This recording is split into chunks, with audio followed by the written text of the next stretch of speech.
Sharing anope nhyira enya odia na onyame omana dom enye kese ewo so abrantie Kofi Frimpong dodo no frɛ no Big Brother Maestro Afia chumwa Kaakyire saa na obono nti saa na me bono anope medi ni Kojo Marfo kasamafo ene ekosi dapem Daybreak jumadie wo fache television so ye de bro kopem se no ndu ebebo eha ena nkomo no ewo de obokrata nkomo no ye de bebro obenya kwanya na ne mampani akasa na afi nkomo kese no nso ye de abro de obonkrata no se de wunim no ye be kira adwen ewo ho na afi top of the morning ye de bro enche kra the African proverb no esesen na eniema no sen na ekoso anopa ibre wo mu a me sure say Big Brother Maestro ebedi hu nkomo ye base anase ye de omo ye saa ombezo omu gudwa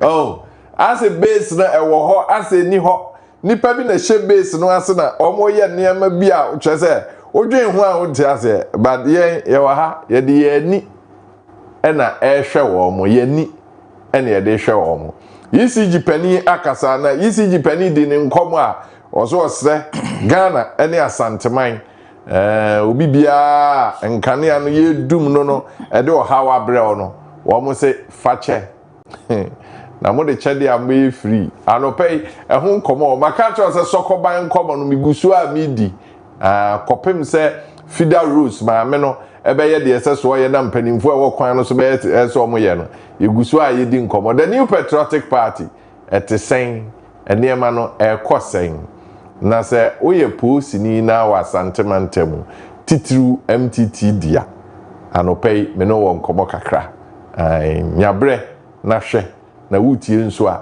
watie ni ye. Let's do the African proverb this morning. One camel does not make fun of the other camel's hump. One camel does not make fun of the other camel's hump. That's our African proverb for this morning. Afia. Yo anopay ye the African proverb no bro osi yoma anase efunumu baako ya wonu tua chacha no wonsre ni nua baako ono so na chacha camel anase yoma ye ka ne ho asem wo hwe na chi a ya na ade no efu aho enti and differ from camel to camel wo munyina se de nyankopon bo wo mu no sa pepepe ene obi ate enti hwese ade ebi efuan wachi na ebufuan unua bi achi na so ono de wo besere no ti wa asemi yeto asom ento asom saa ne yaye nipa yi na obi ani ne fie ya wo firi mu no emfonso ebata enipa eho saa na obi a wo ne mreye ani ne sinto bro ni se shortcomings obi ni obi enti se unua bi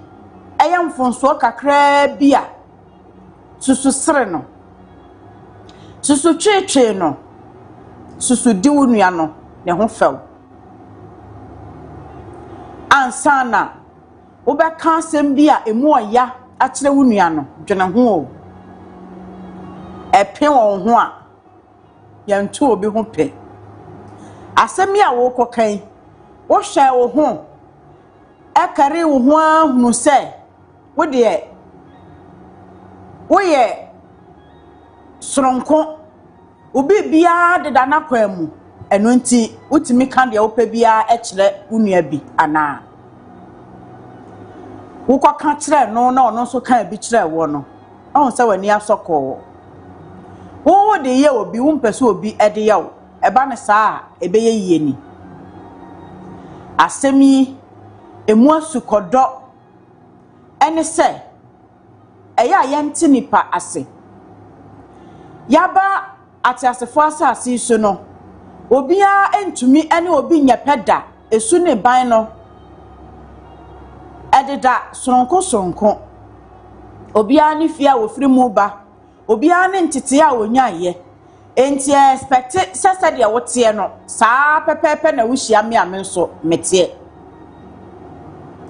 yan hwese e wa adwuma mu yi wo ba adwuma da bia wa ye late me amaba ahomache me ye adwuma slower wo comedy o wo so ba late Yen nyina we are not doing things right. I bema adwuma no ayen koso.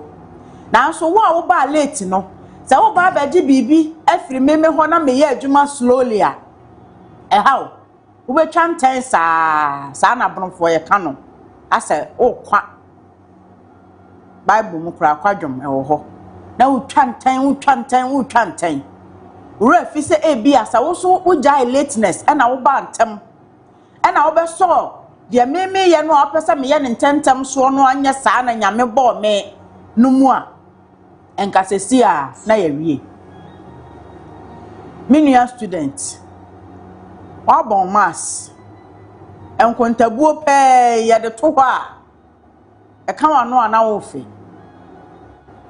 nanso so wutimi kwasere obi a wontimi nkeka tenses ensia ni emfa nkambrofo woni no ensonsono ye ben ena ewo montem wa bon maths ono so wa bon english a obi ankwa ne ba bia but wo kwa kwasere no nanso wonnim se ebia nipa no ebetimi anya wo so ho pe bia wo ka kire wo pe afei no ani asoko na ekwa akofa wo haw aba eba ne saa emwa enti yidie da wo wani so ansan no akwa akoyi wo nua bi edie yesi atentenhuro tua wo to a yenhwiri entreja wo de enye da bia wo so si obi kon ho se wono so ne de enye de esa wo ya ne se nipa no wo ye different na wo so ye different no obi a ne fia wo firi mu ba obi a ne ntete a wanya nti no wo benya gemene honhom na wo ne nipa nyina timi atena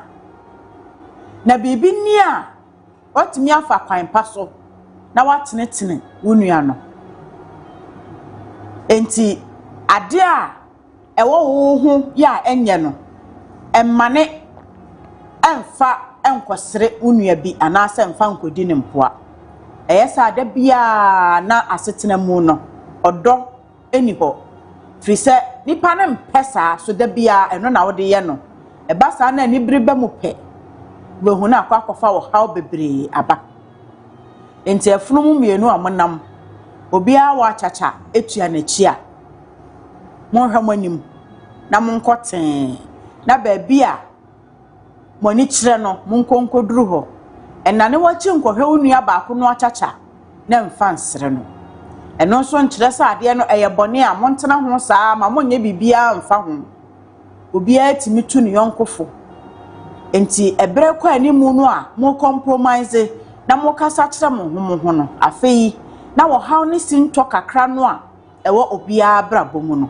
otumi asesa afiri ho ti ebesere mo amopehuro bebre no eya munya afiri se obi wo ha ohuru no na ani bre a ofa bibia no ode bo nye obi a ne pesa ti yenhunu se de ebesini nipa atena yenhunu se de obi a mreye ye beji atumu na ya pekwan paso akasa akire yenho na ensakra ye papa etumi abasen se nipa no ni sinto kakra ya ewo ne ho no ye de ebesere no ebasa emoa ti anopai ye tutu ye nyina ye ho fo ye mfa bi na ye mfa nante na beboa yen na bebrebe ya ye di mpoa ye twa ne mpoa ye de ewo ne ho kakra bi esere no nya de a ede enkabo mu ani asomdue ebeba eda ase bebre sa ojebre na utie ye right Kofi Mache Major Sofa it's Omacho nyame ado me ho ye pa base no sese mo ye ndeng of a base na ba abana manso kakrakra sanso wo ho Jojo Tibonso ene ejako Alex Kofiedu twe ho dare ade it is Samra me o say Kofiedu ka say ono na the base ne ne dia eye ne dia no lokra sha say register 5,000 members. I mean in the party. Oso ho dan na say ode ho adwenkyere ba ne dia na ye de ten. Ne dia ne say ono na ahya ase ono pese ode the base ne ba. Sa ntinura no we. Ti e wenura me omo ye omo ko omo headquarters ono me hu no ho ndie but proud to enura no na o check from last week ne ba na offer wa bo fluta wo kukru wonam kru ma chese what man for say the base na aba na ono na sebi oboa aboaboa imbeburu na no ama the base the third force no so be compete against NPP, any NDC. Even as we speak, the base in Abadie, but Alex Kofiedu, any Jojo Tibonsu, Ekun Edi no over. Na botaye no de mo botaye de. Offer botaye of the offer. Are Well, you want to know botaye of the base. There be yes. Ana say. As some of Obusa me say mo botaye no na me ntiase offer na me ka the base wo. Hey, onga. The base is so pretty wa mo nkomo nyane. Some me catch us, me tena catch us say. Yeba. Makwa ko di nkomo bi. Oh, makasa na wa. Onga. Offer me nka ho ba. Hey. Na ne dia wa dia gina mu ye de ya. Offer there be say me betena boy NPP for no kokko. Wo say sa da no hwa omu twa bo me pa. Be catch o mo say. So omo ne Canada ohine Japan anko kasa. Sa da na so no. No offer me ne kwa akusia. Be catch am before say so omo ne Canada ohine Japan ankasa. Na omama na koma Anthony Yema. Kin ane kin papa no man hwe obeti na ho de na free party me. No one form his own party over. The AC1 people no, it is not well. Na enu me hu say Dr. Mahmoud Baumia akọ Kennedy ho en na kodi nkomo a che say omo ne kasa say the AC bia no man ntwam na ontena MPP party mofa. Kennedy enter party. Yentini Kennedy offer until any political party.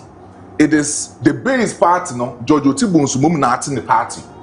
And ono epe frontliner, a flag bearer, to become the head of the base political party. It will come no. We will check Prime Minister MPP for Koena. Not Jojo Tubunsu was a big financier of Kennedy Ohene Japan, the campaign. He was financing Kennedy Ohene Japan campaign. He believes in his ideologies. It offer. Say next one what in for MPP party anymore. Upon ye maybe on no force MPP for the ayano. Anya ne de. What in who different partners or no one because the base party who believe say that same man now believe in a financing the campaign a born a chidom and making sure and Kobe winning MPP Prime Minister to become the flag bearer of NPP in 2020 election. I'm the no or then the Bekasa and then he will become the flag bearer of the base political party. And Utiam Komona Okodi Yana of Adam Bekacha said the main motive of the base is not to win the election. I mean conferences should be the main motive of the base. Omo kan omo say Ghana first there, but it's not to win election. They are forming the base political party to make sure so Dr. Mahmoud Baumia the ambitions to become president no ain't mean them. Because they know clearly say na the base no omo ne UP4 e link biana ofa. Because I know who said the base almost say Ghana first. Ghana first. Ghana first is mean say UP4. Say the idea and say now they want to make sure say UP4 so eba become almost the album. Now yeah. Of in common bebreu. Dr. Baumia na mum penase mana. Is it Dr. Baumia no mum penase of omo de na say omato omo de omo free MPP party. No matter omo de free they want Kennedy to become the flag bearer, just to stop Dr. Mahmoud Baumia from becoming president in 2028. Enkomo yebedi no daache ni yebedi no na the base no nkomo no me etwetwema so na nso agya be ndey yesi party obi a wo ho kwan democracy nti omo nso so omo tibi basem omo nyante party the base no ofasa abawo sa ba ezo ko yisi go register na ye give tum na ye political party say okandini edi tuma ansa no o push it. I see. Right, but me ko sokobanda ban kwan ne so na me ne the honorable Kojo Boatin oya assembly member eni nkomo Kojo ya mo ache. Hello Kojo. Mini Kojo. Net say mini ame ho ye pa na so e yehu ane me hwefo bibia nya nhia me afihia pa afi mu nyina ye nkasa mini ko do de se de ba bia afi de no kra ye jimi nkasa ba ma mi jin ko bodu o ba bi sa afi nyina ba mi ni se bia mini me bra na e ayi me didi abi ni mu de David o da ba kuma so pa you ye na Kojo Bina den na sokoban sofu bi no na asase n'anim wo ho no model rams aba ho no ade me na Kojo edi ka ma menjia wadi fo na ye ba de da so obo ade ni enjia kurura odumso na minia onse ye beke ewoni ya ewoni ye atuma kwa ahoma ena ewoni nkano but minia me ye aduma na ye do nyina beke ye wona ye wo ye be minia Kojo ewo bo apayo enenye Bẹ́ẹ̀ni tí mi mú dá sọ́ọ̀bù náà ẹ̀yẹ́ yẹ sọ́ọ̀bù jẹ́wọ́ ẹ̀dùn ní bíṣọ̀p jẹ́wọ́ ẹ̀dùn ayé rambo ọ̀dẹ̀ ní wọ́n sẹ́ni ẹ̀wọ́ kàyà. Èdè nínú àmìtú wọn ànàmọ̀ ó ní kàyé ọ̀jà àbíyẹ̀wò pẹ́ńtírì nyọ́kọ̀ ọ̀dẹ̀ sìmẹ́ntì nàkẹ́ ẹ̀yẹ sáà sí rambo ìnáwó nyọ́kọ̀ ọ̀dẹ̀ ìbò fún pàpà náà. Ẹ̀kọ́ tutù sáà jẹ́ ọ̀pá àmà yé dùdú mi náà ẹ̀dùn ọ̀bẹ̀rẹ̀ àná yeko biema na me kra no wudi abajo ga wuche je kufu school oba ka ekum grofo ewram grofo fi eni adadi nyina ni ya petition fidal rose se omumu ayo speed ramp e no mu ka che se on se speed ramp no mu wo mu mienu omu wo tebu wa bi wo dadi o ma ye wo school je wo bo ji o ma o do da bible bi mo no mu so mu pa so mu ye mu ji no mu ko bijo bo akaza e bi ewra ko bijo bo ba ba ye Eti ewu ya ni te ye ta speed ramp wo ta je wa do on. Eti the bottom video road on the I know that I mean na ka ta. That no say papa ni position on do mana e ba ne pai te onye na onu ni ko je kama private investor I private person dia onu ni contractor I will get you. And when I'm saying you move na me ye take your what ya ye ne ye.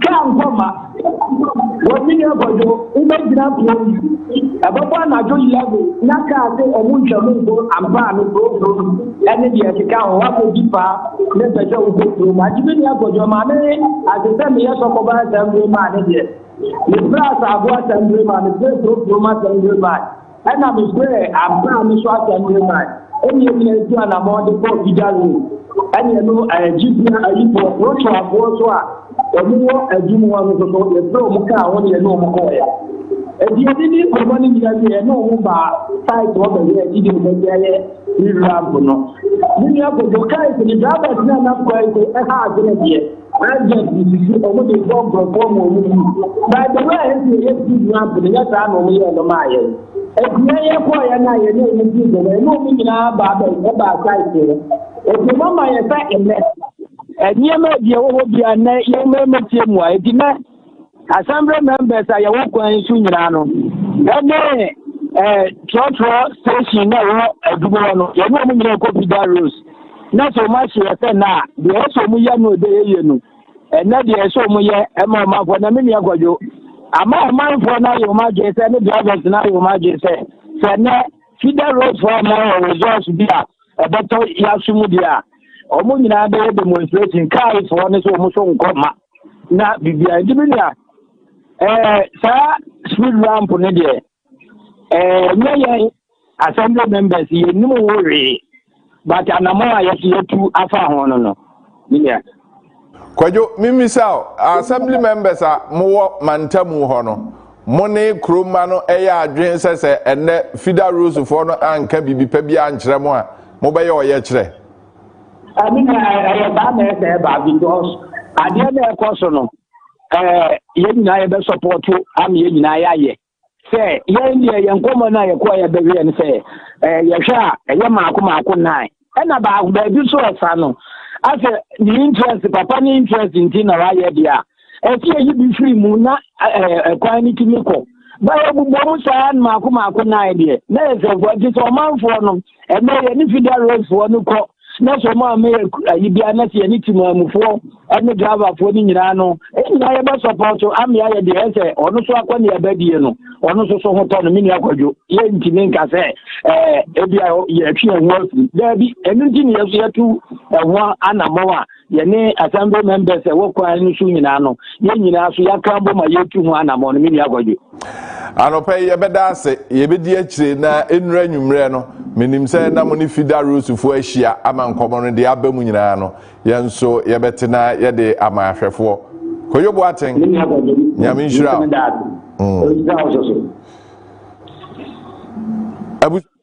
Assembly member no any nuanum assembly members no omon common yetiawa. Afia.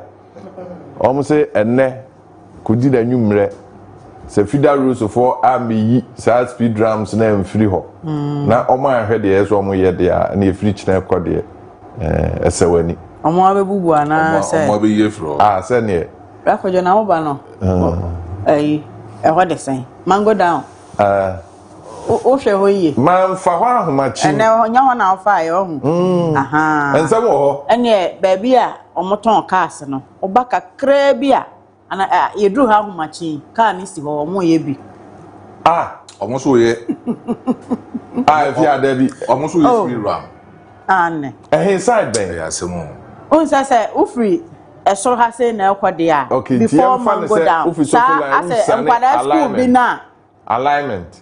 Usane alignment na okwa kakra bia on say nkwada school bi something community school. Kona no mo ye this side ntie bia by enwumre no on bedru the other side so. Anope mesem newsroom onko hwe no so. Ne yemfa school nti no mo ya. Yemfa nka ho. Minim.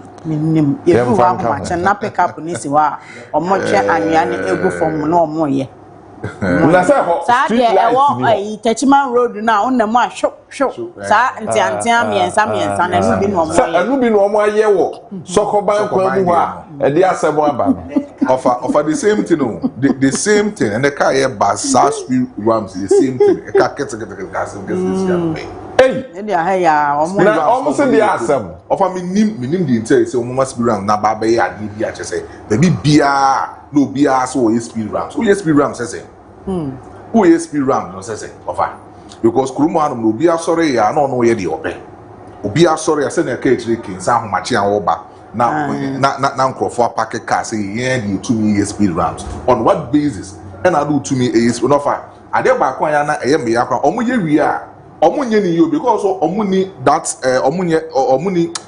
omuni any speciality about that thing no be na kwan na say to aka in so talk akra bi na say erosion ne fast speed rams no so pe na lead to potholes e wo kwan no so ye wi a ni asan so be catch aban say aban mum e na ye kwan no wanye kwan ni ba meanwhile yanga say negligence ni speed rams unnecessary speed rams e wo kroma no e dey wo kroma ba we no commission do se utie enkomo no a omo se omo hwese nka Kofi Job contractor no eba so na yes akwan no da ban so koban kwan no omo beba no omo abeye de omo aye no hybrid school ho no eno de quota ne ade no omo de aye nti ofa so a ohun se yara no sir eno omo se omo de akoma private person bi nti private person na abeye ne ewo ho no Afia anope mefa baby a wo kan no makọ ya fa ho go ho no school na ewo ho no any sane no said the tear from alignment to sane abamango down ya nkofo jam omo jam omo nam no omo ba omo jam pa tie bia school ntia bia eno na omo hwe but ramp no ye ne problem said omo ye no said omo ye no nti ho no anopa ye sori amefa ho na ma hwe se ho te sen ana but afia ECG pani no mesra mo se mo the video no a mo ma yensa enka ne video no ECG pani a ohwe so o man Ghana nyina apaye nchew se niema na ekoso no omo ankasa kra omo afere se ya no madum ye nka ne wo hwa na kane ano abonani e wo hwa wunya no se de ye se wunya no wo so omo afere afa yenti a chope bia okuruma yes yenti a chope ani omo mo yenti obi ama ntu be den kechi a chope na waje atu na nim se o pa chaw enra wi a anadwe susum ya dem afa yenti a se a chaw pa no se nyese de ye bedum na ye press conference na no ye num o kan ye biu ebe koso o se nie o famu no wo munim omo a eyenim gu asesem but a break a clear what we need there. Who ni bio? What are you 2,500 distribution transformers. Overloaded ones we currently have. And we are replacing hundreds of damaged transformers. Those that have already been damaged and have been removed from the network, we need to replace them. We are replacing 1,600 rotten poles in the low voltage network under a program we call Operation Keep the Light On. We are installing 2,500 11-meter treated poles also under the program we call Operation Keep the Light On. We are providing cable terminations and joints for underground cable fault rectification, including 11 kV and 33 kV networks. We are replacing rectifiers and protection systems at substations across Accra East, Accra West, Ashanti, Tama, Western, and Volta regions. And we are distributing 28,000 fuses and 240 distribution panels across the network. All right.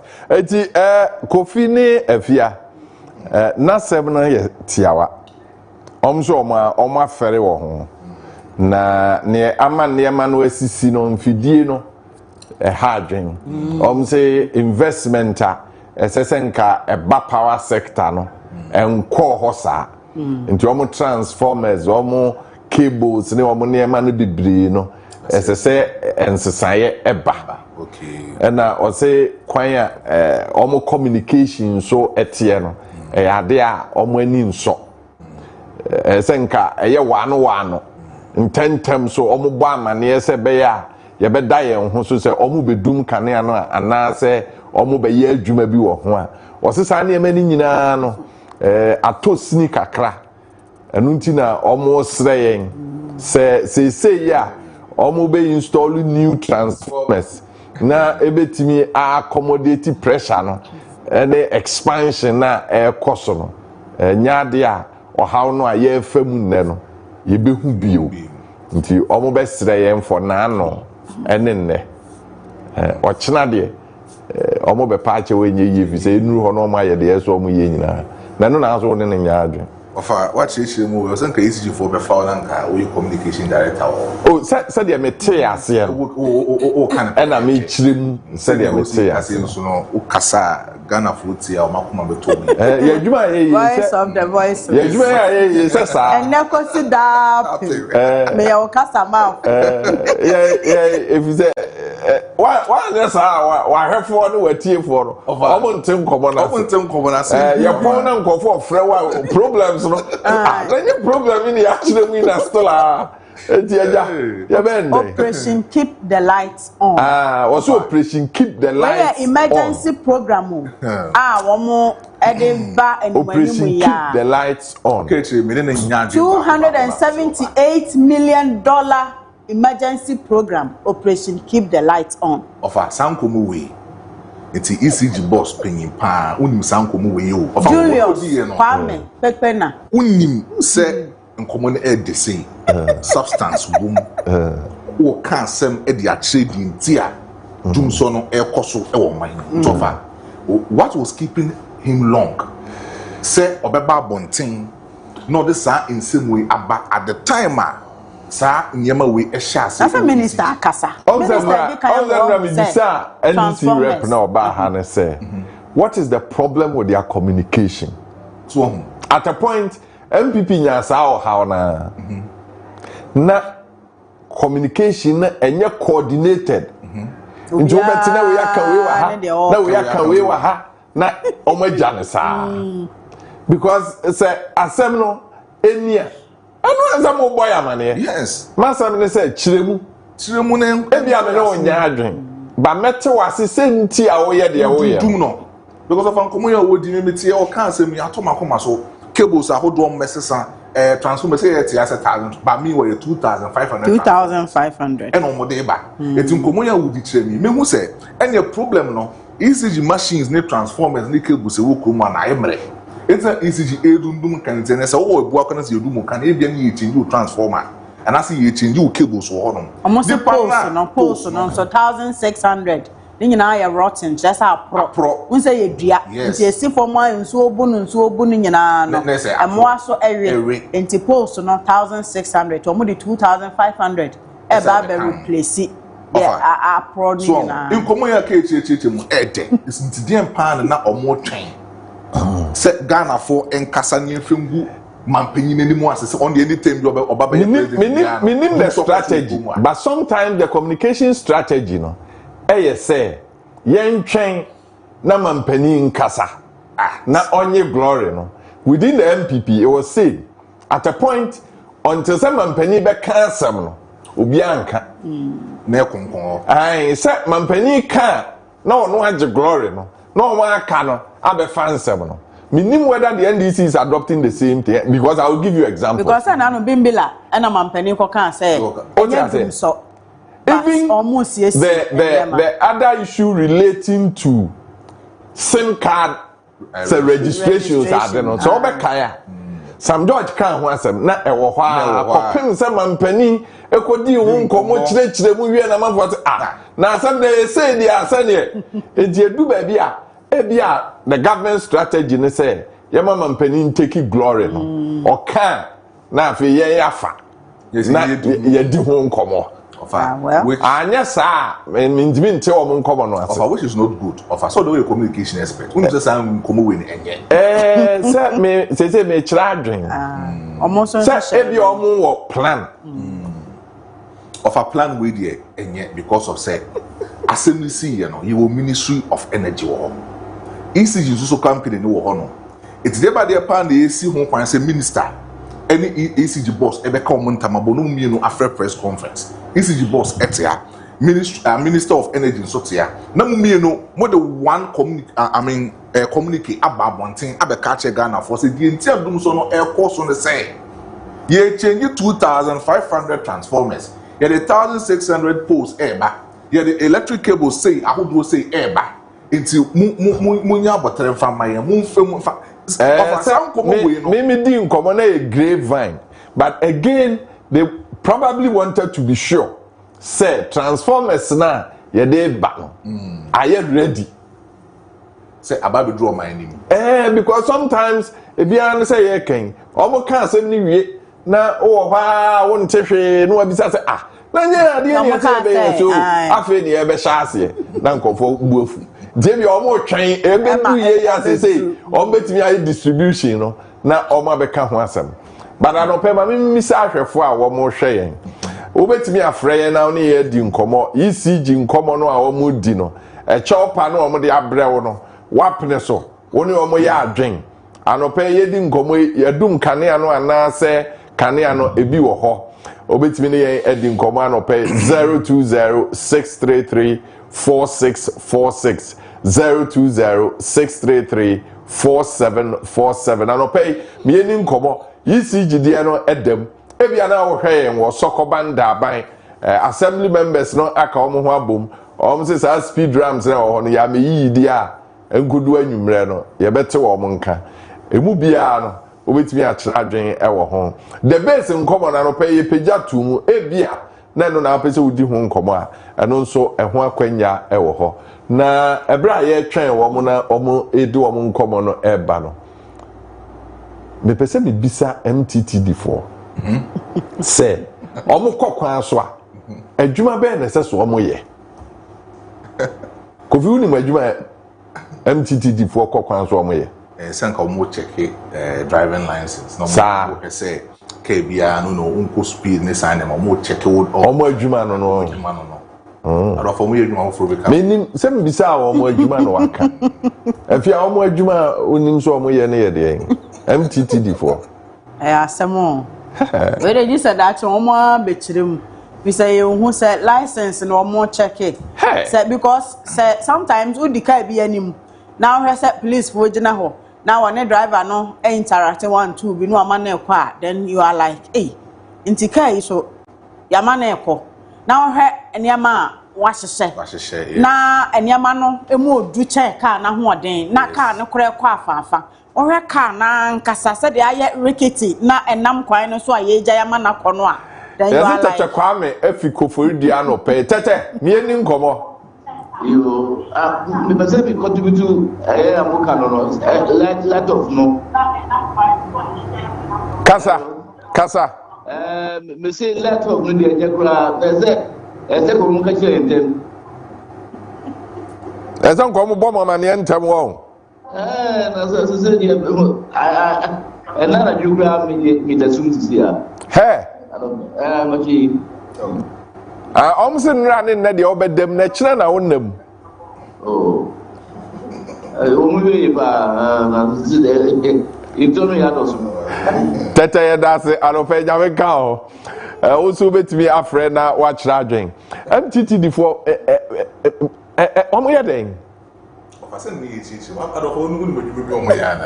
because eduma no omo ye ne omo free kwan no so omo ye den asa de omo obi di nkoma na wa che na de no okobi na no kra lodge nsesa mo ba ko oje nsesa nsesa de aba omo eso omo agba ni wo o ho a utibi tse se obi afro aden se de ade a mtt di fo na ye no omo timi ka se wo de gie number na send ne to so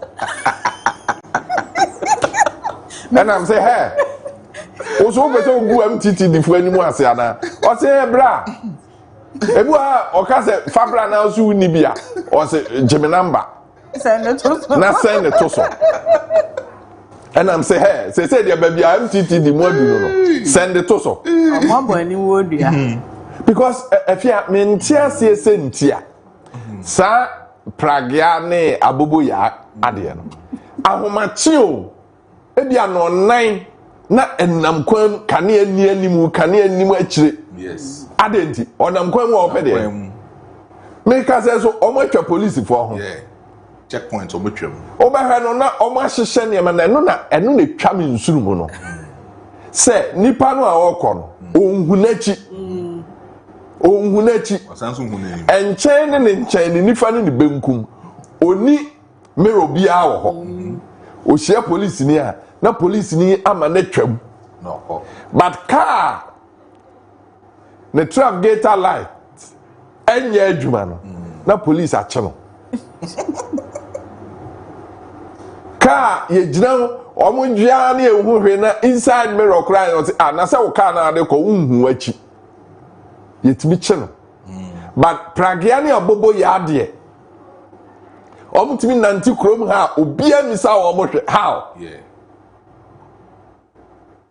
of omo ti krom a so omo mfa hwe ho mdd di fona mo krom ha no mo na suban padi o omo agina ye hey omo agina traffic light Abrepo junction traffic light one dey adwuma no omo ye nsa no omo lie no omo lie pa say nkofo no omo free Neoplan Prempeh College eba nipa no obesane akọ Islamic school ho nana kwa me otakra de nana me ni nkomo mejo so me de share na mapo me na me de ya bedu ye dana se yo nyame atise wa boy oba na be party na ofa ECD for the yesi e bi obachi a anka ye so ya di gonti ba be chisi o ma omo ye omo ho se da be electricity no omo di che ye free ade no to ma ya bodin ni na so di omo pe bia na omo ye because obi antimi nka omo ye ti omo nko so na omo nye sa na ofa MTT before the anka wo se omo kokwa so a omo ko check driver for omo any license omo e driving rough omo car problems won na yese omo ko yi na so nye ni sa ti no omo ko is Kaakyire ye nyina ni preparation ni sika no nko akọjiji a anka omo nkokwa asumpo ana omo akọje se obi license ye aduma na se ye aduma nti police penny no ga onhe no onu omo gasa no musuba omo bu no kwa so de ye that's it asno a ekọ Islamic school ho no omo free Prempeh Neoplan omo abegina traffic light so they are turning on the left omo ba omo lane nya ho no omo gina o Omo e ko so am runabout ni lane no. Na omo abegina so.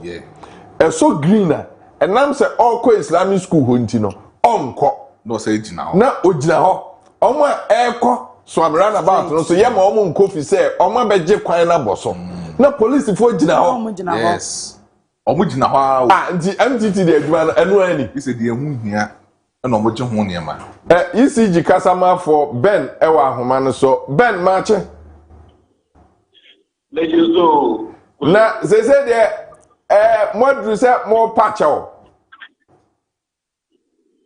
oh but that's not when the man no pay na apa kwenya so chie wa hwe ko ina no pay in fact enye say ye do be just a pacho but one to the other me do nkoma ye pay do for acho if or how be there after you the class about what na ye ka so kania it to be down to ABC there o share the chat to now we apologize to the inconvenience for the acho panel there once I know be the as the game ko ye there it can tell open acho because if you actually so obo about to be the future here open acho the acho panel feel as but in fact the game go is na the acho panel na Ben mimisa enhihye ye wo kumase no enhihye no da Ben na sha ase na kwan Ben na be me yahu sesese de to yi so okay enhihye na yeah man that to Ghana or if you are up to 6 months will be less to 12 months and will be up to 36 months na ni edika no benefit transformer because they no tell okay ya chance na they no ya chance but in fact we dey dream muka corona to one level your benefit but the man is cost no your capital from 200 to 350 that up no one we injections be cost if I even the benefit dey back up and I say you one sa oko your benefit bakala Papa, of the passage of the Idu Oko, the Venice, Etimatim, Master Hono, Yabika, Pulabo, the Yamini Asha there. It's about transfer with the Ashati.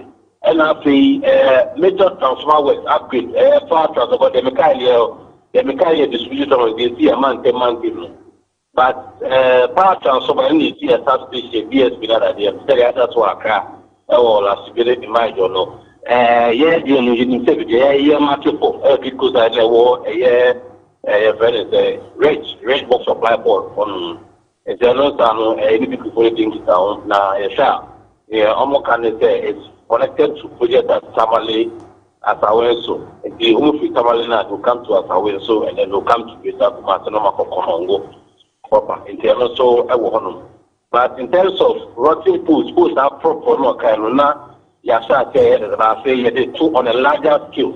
In the over until on na social phone achia performer drop ayana ultra picture and they are my GPS address na driver because also institute no chassis and person that you have to put be to be there so na say go to akulebisu etu de onye hu service ana kafunino emai nti ani one boy na fact ya shase but major project you one boy ato kata you know invest about 1.1 billion e wo kuma yes no she project say sometimes like the free market eco business adrato through market to offense so I don't know sa no o she project na asat na stole kaka o kan ye ne on that that say enchoma sa ko ba say look up also, you know, because right now, about a benefit, what I'm expecting that those projects now your percentage are you to time and the contract some BVT.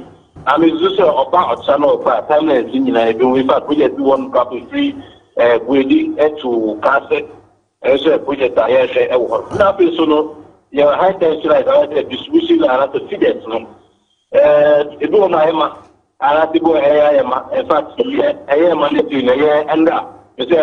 see a criminal who share it to say, now your line and for me, and a couple of I am a beautiful if we have to change that to Pepper. right over the Kwame one. After so I go like free mass I to the power data station. I have a film born at the Interosia Feno, master line. After so share with your friend say, who call a walk and live on a Paris station now. In fact, the able for craft who one of the Kaakyire line or any day line. It's got to be a night. But this year, so they are say, the better you be so account and the local. One of the students, and I said, this was right. You pay for free go about PDM. It's for me 11 to 33. I will on the other side. By next month, they engage. If I say that, the deal at the asset. By next month, I am being if I touch my deal asset. And in fact, there are certain times I have worked in Kumasi and I have to. All right. I don't pay you better. Openi no bedura asante mantemu nso a na mwame ate na ye di akire hu sede nkomo no ete nyame enka ho abusafo ye dan ye ho ye ba agudi mu nsem sede ete ekoso amanone ene o man Ghana mu nyina no ye de bebre Fache television Daybreak dwumadi so ni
Mejidi so ho ye nyame adum na oso e Yehowa ne yenhwefo bibia nya nhia ye de nyame ase de nyame ase na no mehu se wani abre dendende anopa no fa yie ne ntotoye bi ne ade a se ye onyame adum de nyame ase de nyame no ase magugu na akwa mo na dabe na mutu ha akọ ya Canada ne World Cup no so far the Ghana Football Association and far the outline in my but you see Nyamepa Thursday ni be unveil the new head coach Yawade yes 23rd menana Yawada no beba on be pan montuma na chairman say the only coach Black Stars menana na eba ya tie da mo Nana Carlos Cruz menana we from menana brena betama de na to at na nim mame na bibia hihye yi ma te se omo se abrante no a Am Roberts no edituo ball no Dominic Frimpong yes ya chi nipa bi na ye che wo mo na ye den akosi sen police say omgusu ye hwehwe no as usual di nipa omachi nipa ni bi na omo hwehwe mu ahwe so obachi bi aka ho ombachi omo atimatim yes say that ombachi omo even the leader any police exchange some bullets and on some the omo kunu no but on the we can no about wo no urgent treatment na eba ya chi na police say afi the ombema escort yes from IGP. Okay. Now teams no requested for escort no. Well, Ghana on say in normal circumstances, per the distances no.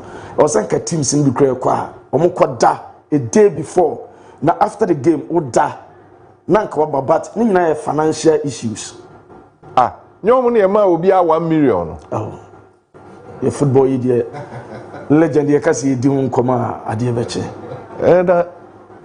ye ma obi a 1 million team no omzo omagya league ni bon da be no de sika bebre just empanyimfo da be misra mu misa mate se omo ka hu nti ne ma omo 1 million and omzo omagya ibo se enye omo pe no mo di jaibo enu ye kira ye de sika ma wo mo se ye de boa wo na de no ye de ama se koto ama de bra wa ama de so okọ wanzam kutwa be ma no wanya ntwa ntoma de enka ho me bo apia se de o ma che apia bepe ni the nation's GPS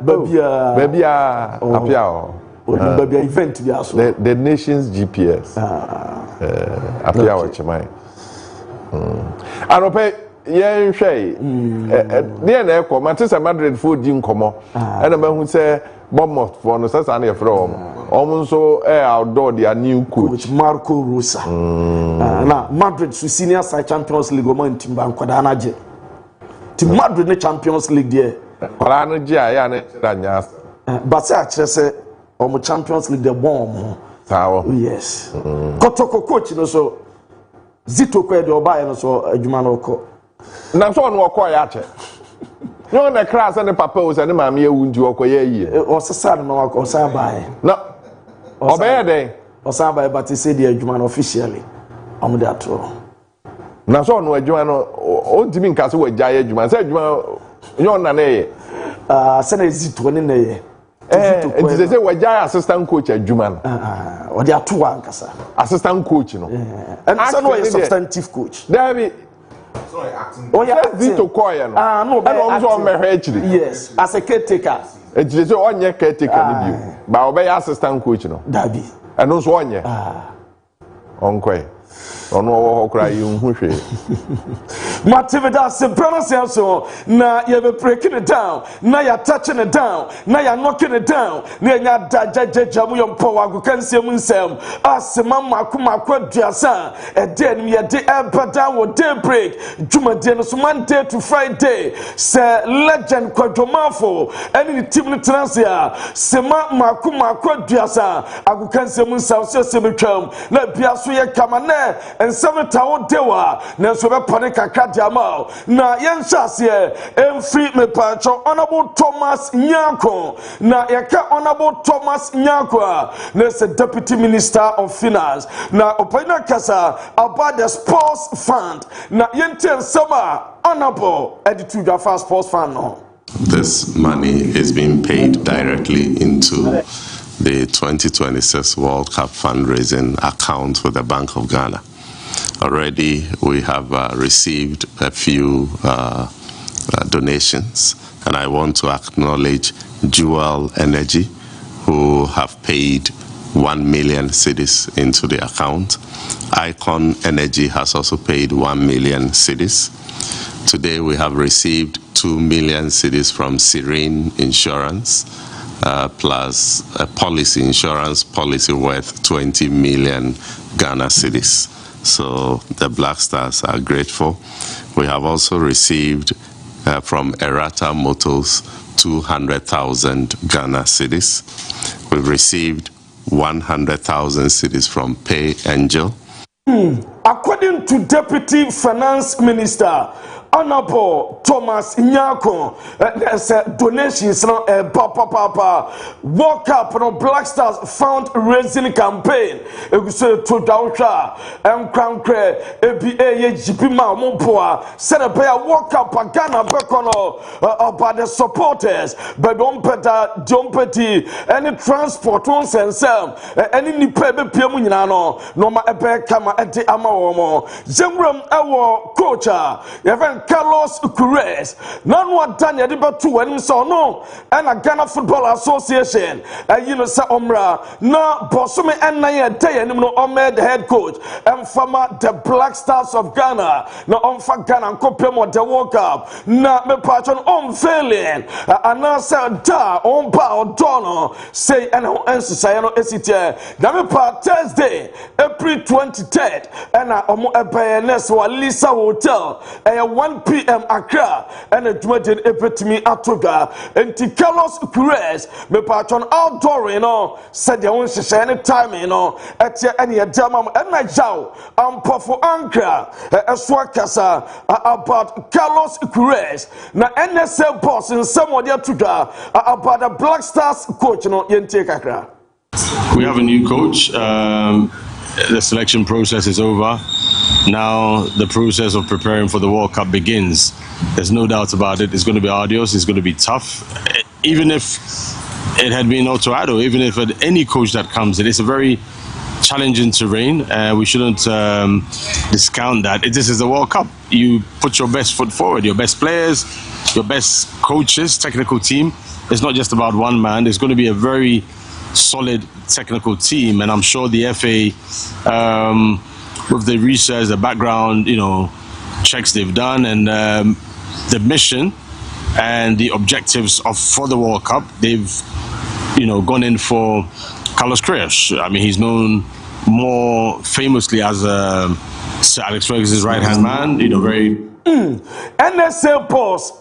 Zao ampofu Ankara quite criteria and here Ghana Football Association appointment of the Portuguese manager an experience or the Black Stars so shall be Bremha where Juma P World Cup what the national teams we swap copy Babwa Usha timing and the moment NSL post at the MIA or say Kufuor so a former Black Stars a player a defender duma pa munchimre bi atwam no no so Carlos Kures wakasa ejafano yente do kafano. But I also advise that he get people who also understand Ghana football, who are playing there, who have tasted it, to also have a talk with him, because I've been with him for 2 times. I think one in the World 11 against France. We played that game in Marseille, and then one also in Barcelona. Was a Shevchenko 11 against Ronaldinho 11. I think he was there as well. So I know him quite well, and we spoke from there. And for me, like I said, it's not about the coach. It's not about the coach. Are you worried when people say he's too defensive and that he might make us difficult? Is there anything like being too defensive? But we've been offensive before. The great And Sami Tuga, Samuel, or say Kufuor, and I would say about Carlos Kures, also per or more Ghanaian football, any African football, Matias, now or domo a kind of technical team. Now, no, we're shining 2 times, Abra or any share Baco, Marseille, or France, and a Baco, Spain, Barcelona, on the Shodina team come out, where experienced coach or better offensive style of play. And the chances in papa goes in episode. Now, Owe na Sami Tuga, Ekasa by the foreign players, and Usiente or Kakao. You, as a Ghanaian parent, you base in Europe, and your son is playing so well, and that your son is Jude Bellingham, both parents from Ghana. Will you allow Jude Bellingham to play for Ghana or England? Either we like it or we don't like it, we are second choice. Yes, that's the truth. That's what people have to understand. Either we like it or we don't like it, we are second choice. And it goes beyond football, it goes beyond patriotism. Okay, so now if Duku, Frimpong, not Jiku, Doku, Frimpong, and all those players, if we have got them young, And no, I saw me too, say a buyer place, Libyo, you do a pyramid of the Black Stars, and now say a foreign players, and all church him so at the MIA. Now, young Ramo Jamal Marabi, now on Swakasa, was it the next AFCON or Jidema Pasa Ghana? and we need the next AFCON. We win, everything gets better, and remember, when the national team does well, our leagues will also prosper. Absolutely. Everybody will give money, then they'll give to the leagues, they'll give to our juvenile, give to the women, they'll give. So it's a long-term project, and I'm also with the team. I believe that the time is coming where our national team is going to win laurels and trophies. It's going to happen. I think the next AFCON, I believe that the next AFCON, we are going to win this AFCON. Or Churcham, the next AFCON, the Black Stars in the Bewini, Uganda, Kenya, and Tanzania, Denon hosti 2027, and our pioneer to die. Young Roma Santi Kotoko, Krobia, 1935 Air Club. Young Captain Sherman and Rome, the post, everybody, as a Omukocha, Yafano, Air Prince, Ya Oushu, Omu Dana say, na Omno Atum Quantano, Pena step down, so where a club statement, interim head coach Prince, Ja Oushu has stepped down from his role with immediate effect. The coach stated in his resignation letter that his decision was taken in the greatest interest of the club. Management expresses its sincere appreciation to coach for his service, dedication, and commitment during his time with the club, and wishes him the very best in his future endeavors. In the interim, youth A team coach Hamza Obeng will take charge of the team for the remaining games of the season. Further arrangements shall be communicated in the due course. Safu Duku and Squad and the Diabase coach Evan Prince Yaosu Jumano or no step down. No been a pamono or say no more been to no trust be and coach Uko Kotoko youth sider now Odomu coach Hamza Obeng and the remaining games our Ghana Premier League Obeshe now Odo Omatwa Sobojuma I'm a Biaswa Timaya Kamba and no Eddie Fro Eba ye Jama breaking it down now ye Diamanti coach Hamza Obeng and Ebeshe I said coach now Akwasi Kusi I an assistant Eric Niba a goalkeepers a coach and Tinipa Miansa says so actually so our protocol on senior side per arrangement and yadiamao I'm a biaso I come on it na yenya kaka emamo mid 20 Saturday as a Ramante no and a Rama a Sofa Youth Air Champions League Fanano Epetoga and we are Club Brugge and Real Madrid Omo La Fabrica and Ebesia na enra game no etimi paso na enra 90 minutes ekoya me pacho 1-1 ema Ramo penalties Madrid ewini ekoya 4-3 pacho 4-2 ema biaso aye kama na enura ni papa kwa omo bana baso aye Real Madrid kwadano goalkeeper ye friend Navarro Javi Navarro akwadano yesima sa woni go ni da na ohwe e semi-finals omni PSG shy e Jofa Youth Champions League no eno during the game akwadano mpacho ono aye 3 penalty saves shootout and mpacho say 6 saves games na enu asofana against Club Brugge Javi Navarro enu akwada ni 7 penalties na oye saves onu count no match Champions League na quartu post no and that's no quartu back kwadana paso was say no again na se madra senya goalkeeper omo pana basranura omo celebrate mani efe Alexander Seferin Jofa boss and a presentation of the trophy aso etima homo ema biaso etimi ekama eno eje eba yenwa mo Copa del Rey na no Atletico Madrid boy against Real Sociedad ema penalty shootout and Real Sociedad etimi ewini na me patcho celebration no eso eguswa etoga uramo San Sebastian oh and Anglia Sociedad and omo supporters eso agi street nafa nipa over 100,000 and about them omo no team no eso celebrate open toppers air parade and air cross no omo agi Copa del Rey eso e was Spain now so omo celebrate Germany na bia so etimi akama na me patro Atletico Madrid omo Arsenal e was Champions League semi-final game e Portugal e was Civitas Metropolitano and one a ticket in omo pub one day omo pay less than 2 hours na ticket is sold out omo ton ama ticket in asa na me no kasa nipa 70,000 and na mete omo eto ticket a ompe Roma game na bia eso etimi ayekama na yengram enura Uramo Premier League ma game paako eso etimi paso Crystal Palace ebo West Ham na omo West Ham game no kwa 0-0 90 minutes obia no the ball eso eto no yonko atena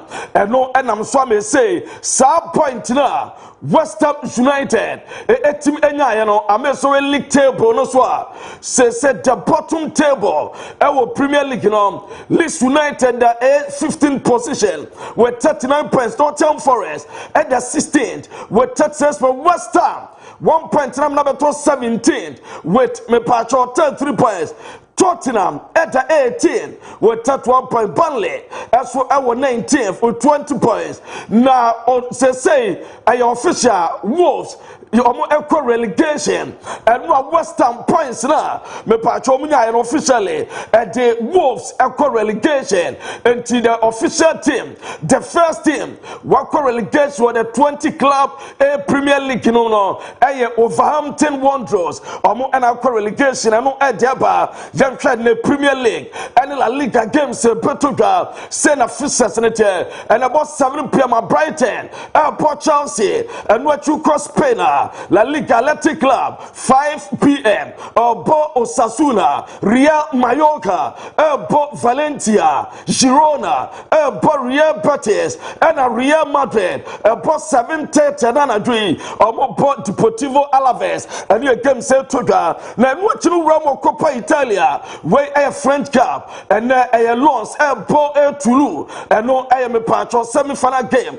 Portugal and a Coppa Italia as for a 7 p.m. A team Inter, Bokomo, Opeka first leg advantage, 0-0, Inter at Como, and Omcopo 0-0, second leg, our semi-final Coppa Italia, your very 80%. Na Liam Rosinia, a Chelsea boss, na Wakasa, Ninana was say or no, when you massive support from the club owners, na and watching when you direct, a compensation.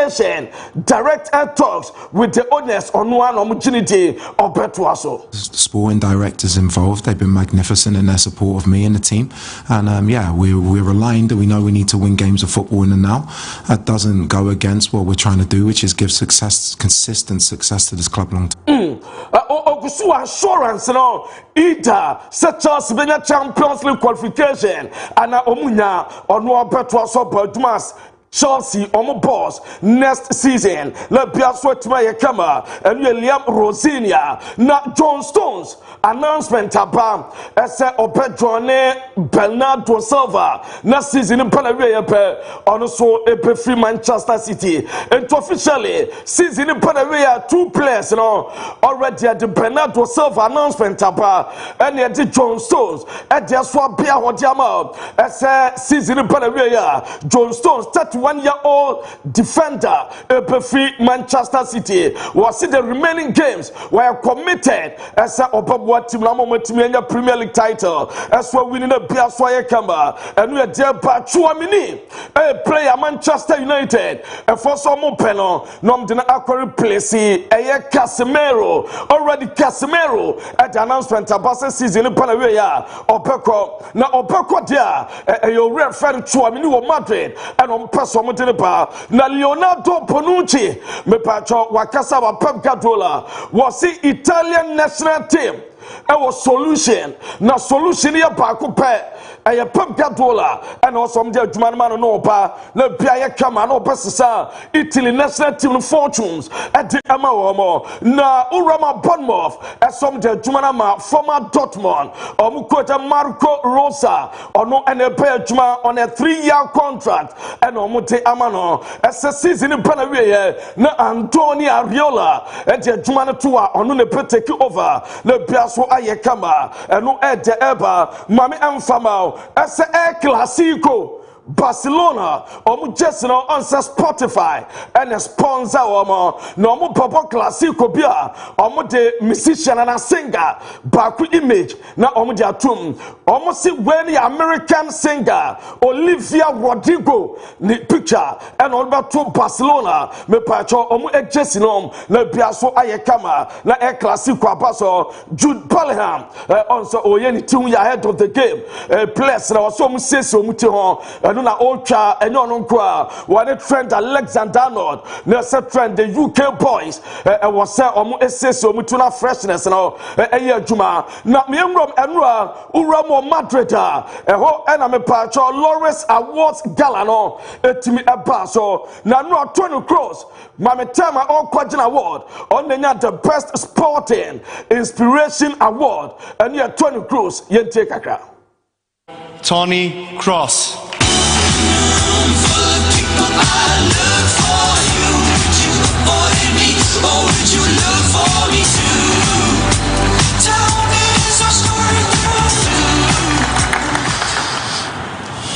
Yeah, first of all, good evening, everybody. I have to be honest, it's truly special to receive this award from this man over here.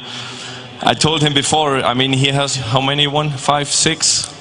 So he got bored that he said, okay, I'm going to host this one. So no, it's truly crazy because for different reasons. I think first of all, this award is very special because just have a look around who's here this evening. This gives this award a big value. I think how many. Tony Kroos. Ninsama or the truth after receiving the award and your demana PSG so enenya me pacho best team of the year and me pacho one Luis Enrique so Juma Kama me bia kama ntuke PSG almost abaso body and ye de me bia so kama ye de no na Lando Norris so enenya the best breakthrough award ohwe me pacho tama origin award Norris has won the Laureus World, the 6 times Olympic champion, Sir Chris Hoy. My absolute pleasure to present this, the Laureus World Breakthrough of the Year Award. Thank you. After an outstanding season, thoroughly deserved. So, congratulations. Thank you very much. Oh, it's got a little bit of weight to it, doesn't it? First of all, to you, an inspiration to me, to many around the world, to a lot of people in the UK. So. Even more special coming from you. Laureus Breakthrough of the Year. Nando Laureus Patroni dear eso enono. Na me patro yengramo Arena Zabalenka. Ogram eso me patro World Tennis mano nese WTA. Ono ene eda #1. Ono ene nya me patro Laureus Best Female Athlete of the Year. Arena Zabalenka.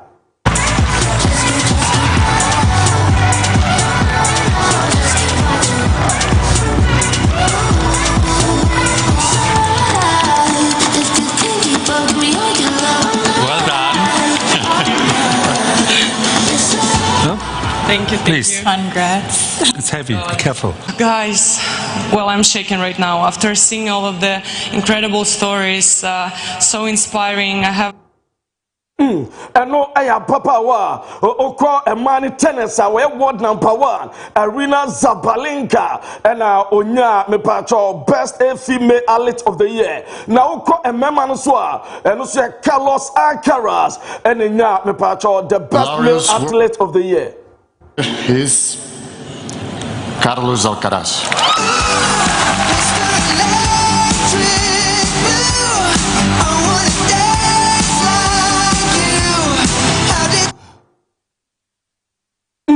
ɛno ɛdɛda hɔ a ɔbɛgye na basketball day no na Mamila Mini Jama ɛso ɛnɛgye the best young athlete of the year Enturia Laureus award se toja ope the best young athlete in the world of the year ɛno ɛkɔma Jama na owie no ɔtwerɛ ne din ɛso ɛmɛbɛ kama every time a ɔbɛgye na award no na yɛbɔ Jama ɛso din.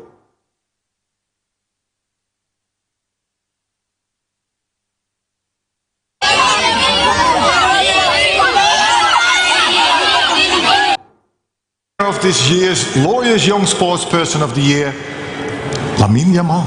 It's okay, I'm okay, I don't really gotta say it's okay. You can have them anyway. Anyway, you can have them anyway. Anyway, it's okay.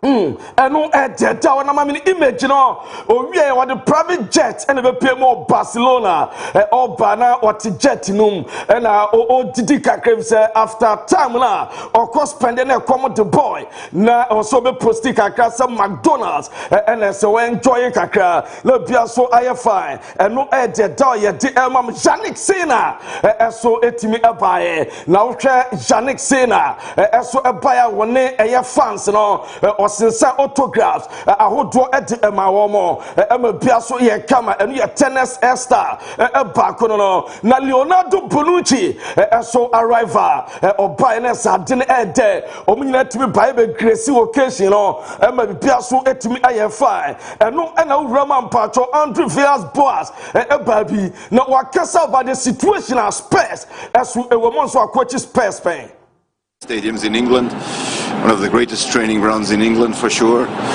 I think most likely linked to a lot of instability, lots of changes, not only with managers but also with the sports director and in the management.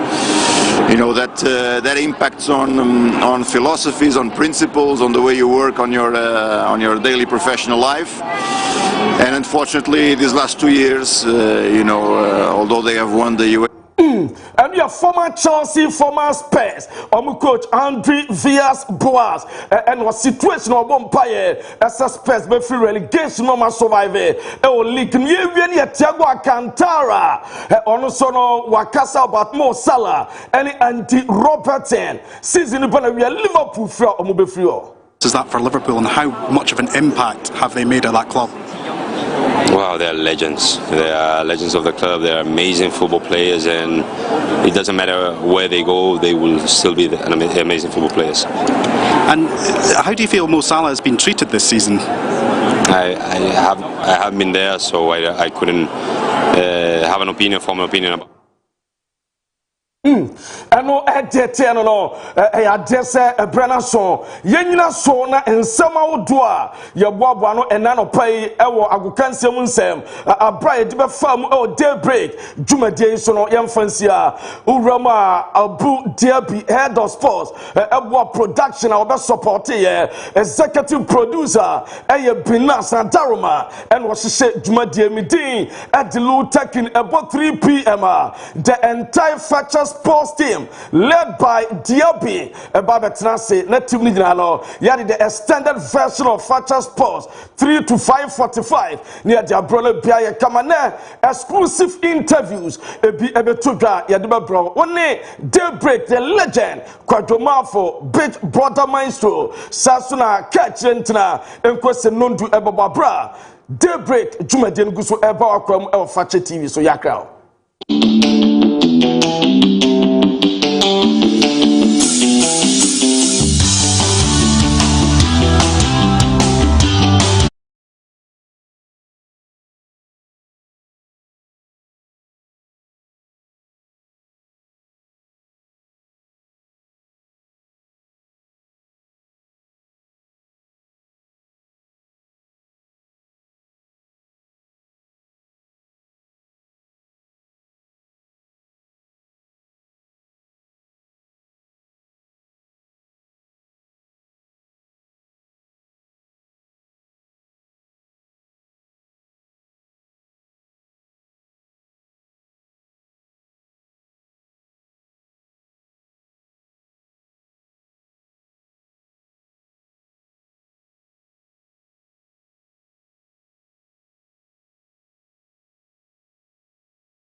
na yenhwe interchange no kakra unu kuma asenso bwache na lead crusade enkomo no a MPs no edi no ewo 9 gina so koletwe mu de enkomo no mudi se omo se aban mo se muntimi nyeska meye se de omo design na tie no na mo beye bi 40 na etire sika ba mo ayi bi na mo ametu sika bia asenso bwache ni nuanom se da nkomo na mudi no na kojo hefa na aban ka se sika ni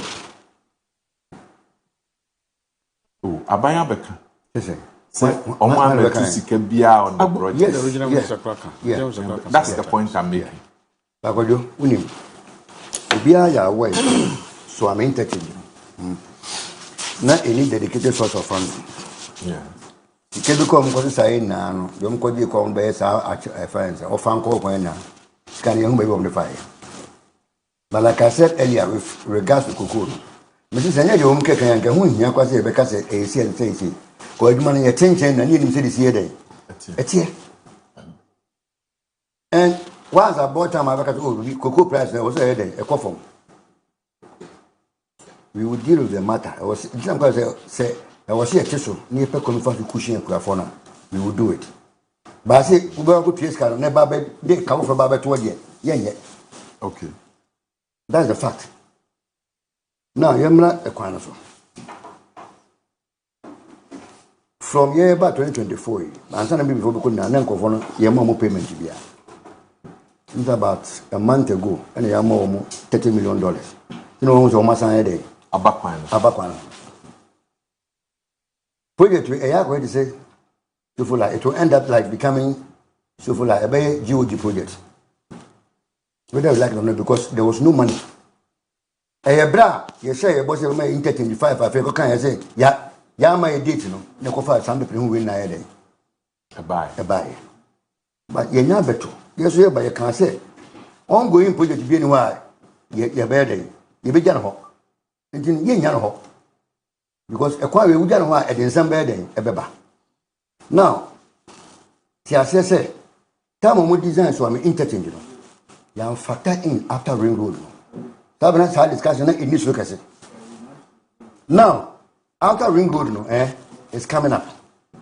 So you realize that technically, fourth tier no emphasis be answer na day emma so now yes we mention what it fourth tier we say chairman kwa say ba ko him first one no air the ground floor maybe about better so kai be den kwa dey etwa no second one here from Swami to Kijitia, the third tier is Swami to Abrepo and the fourth one was from Swami Krofum to Upper Runabout.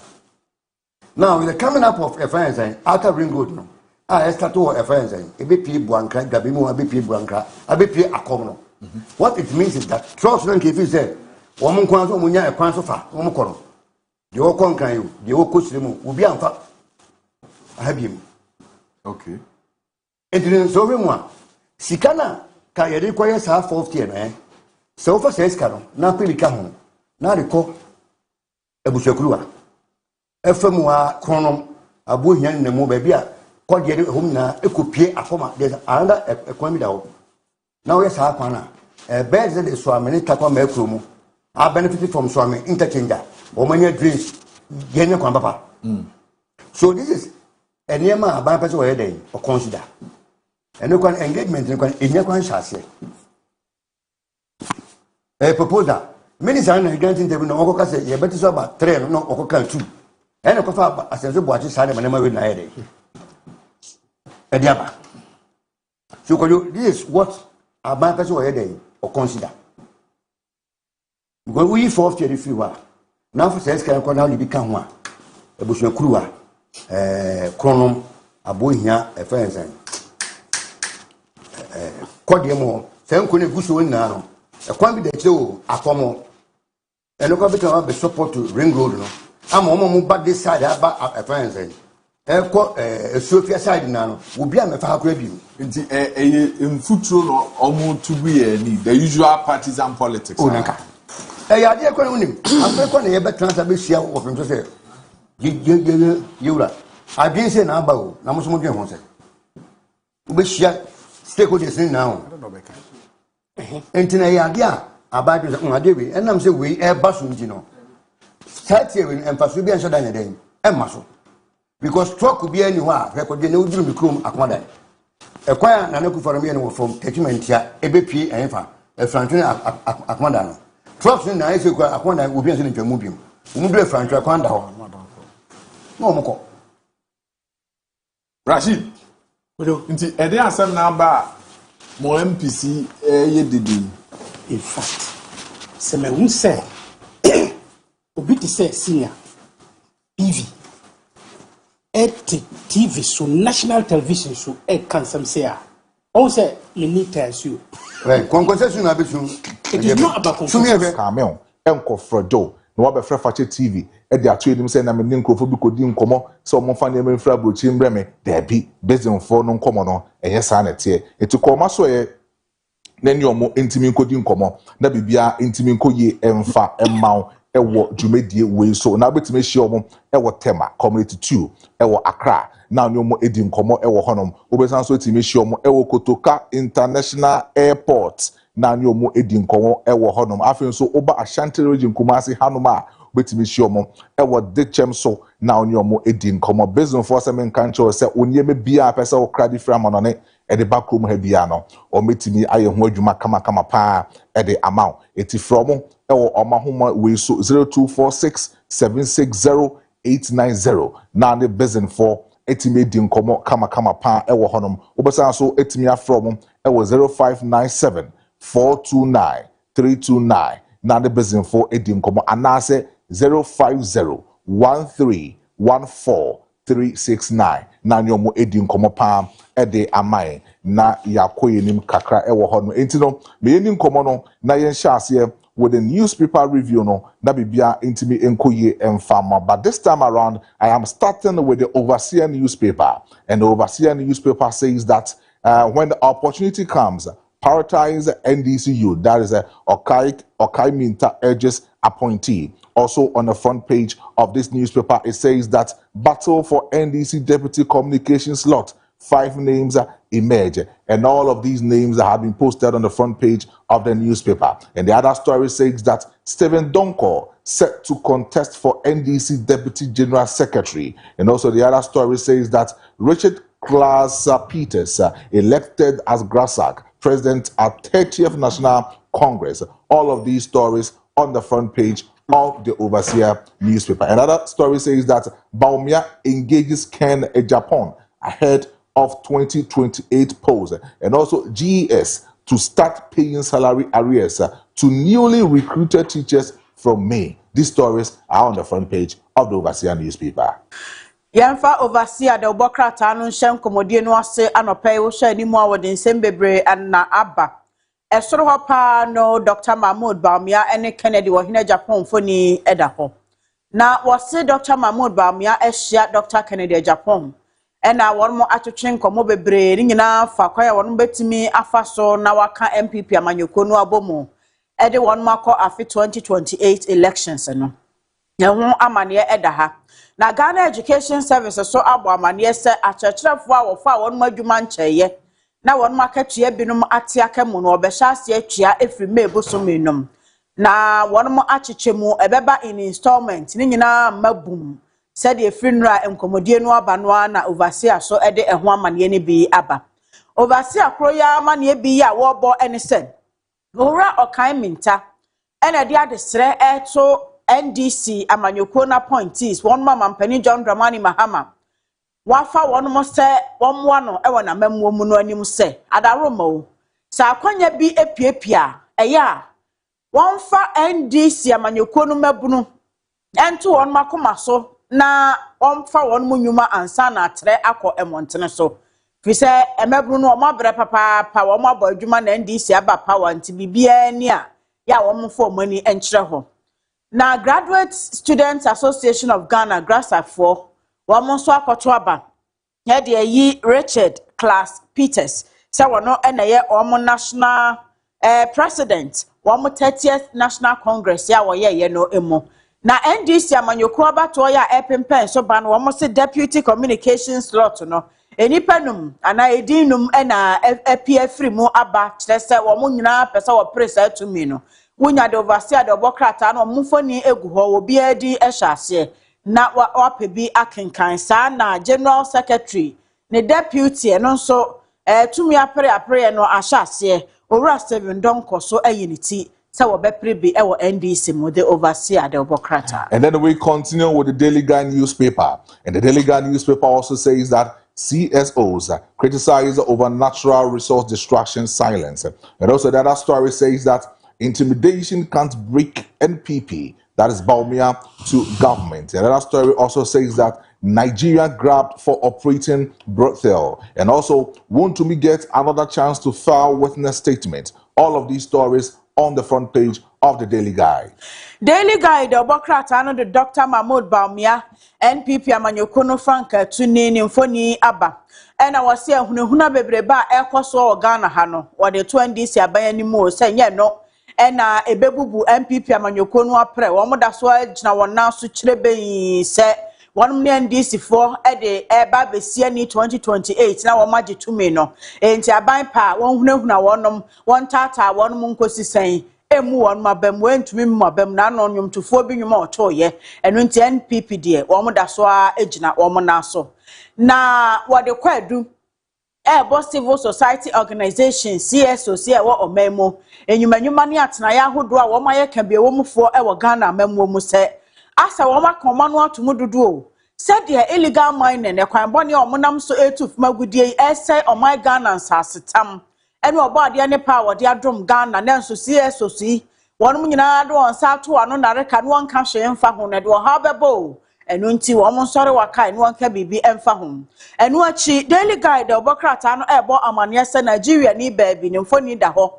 abanka bada ne nsa enu mafam nanim kakra won mo akere no ewo manso ewo asante mantem haya na wono wofiri ne man mu no waba enu oba beje dan bi na sabio ho enu ode nkrofo ma AC22 entu omugudan num be ma ba no obetua ka no osum abayo ba akwati kono ne be ma no akoda no onde wode gini sika enti aprosifo akoso ne mu kua ya wokọ akogina Ghana aban emra anom afei the Daily Guide ebo amane se wa ma wuntumi chance foforo wa ma no akwanya se nasam no defense no de obe opin na obe opin defense no a wuntumi opin defense wa bra wonfa wa dance for ma eno nti eno a won mo court no na wasan ma no chance bia mu se won kronko file ne witness statement won mo ebedi adanse ama no nyina won hwese won ma no asem ene won din wode beba na court no hu se afedie wuntumi ebebie kwan mu se na asem no mo hyase ni na no toto enkoso a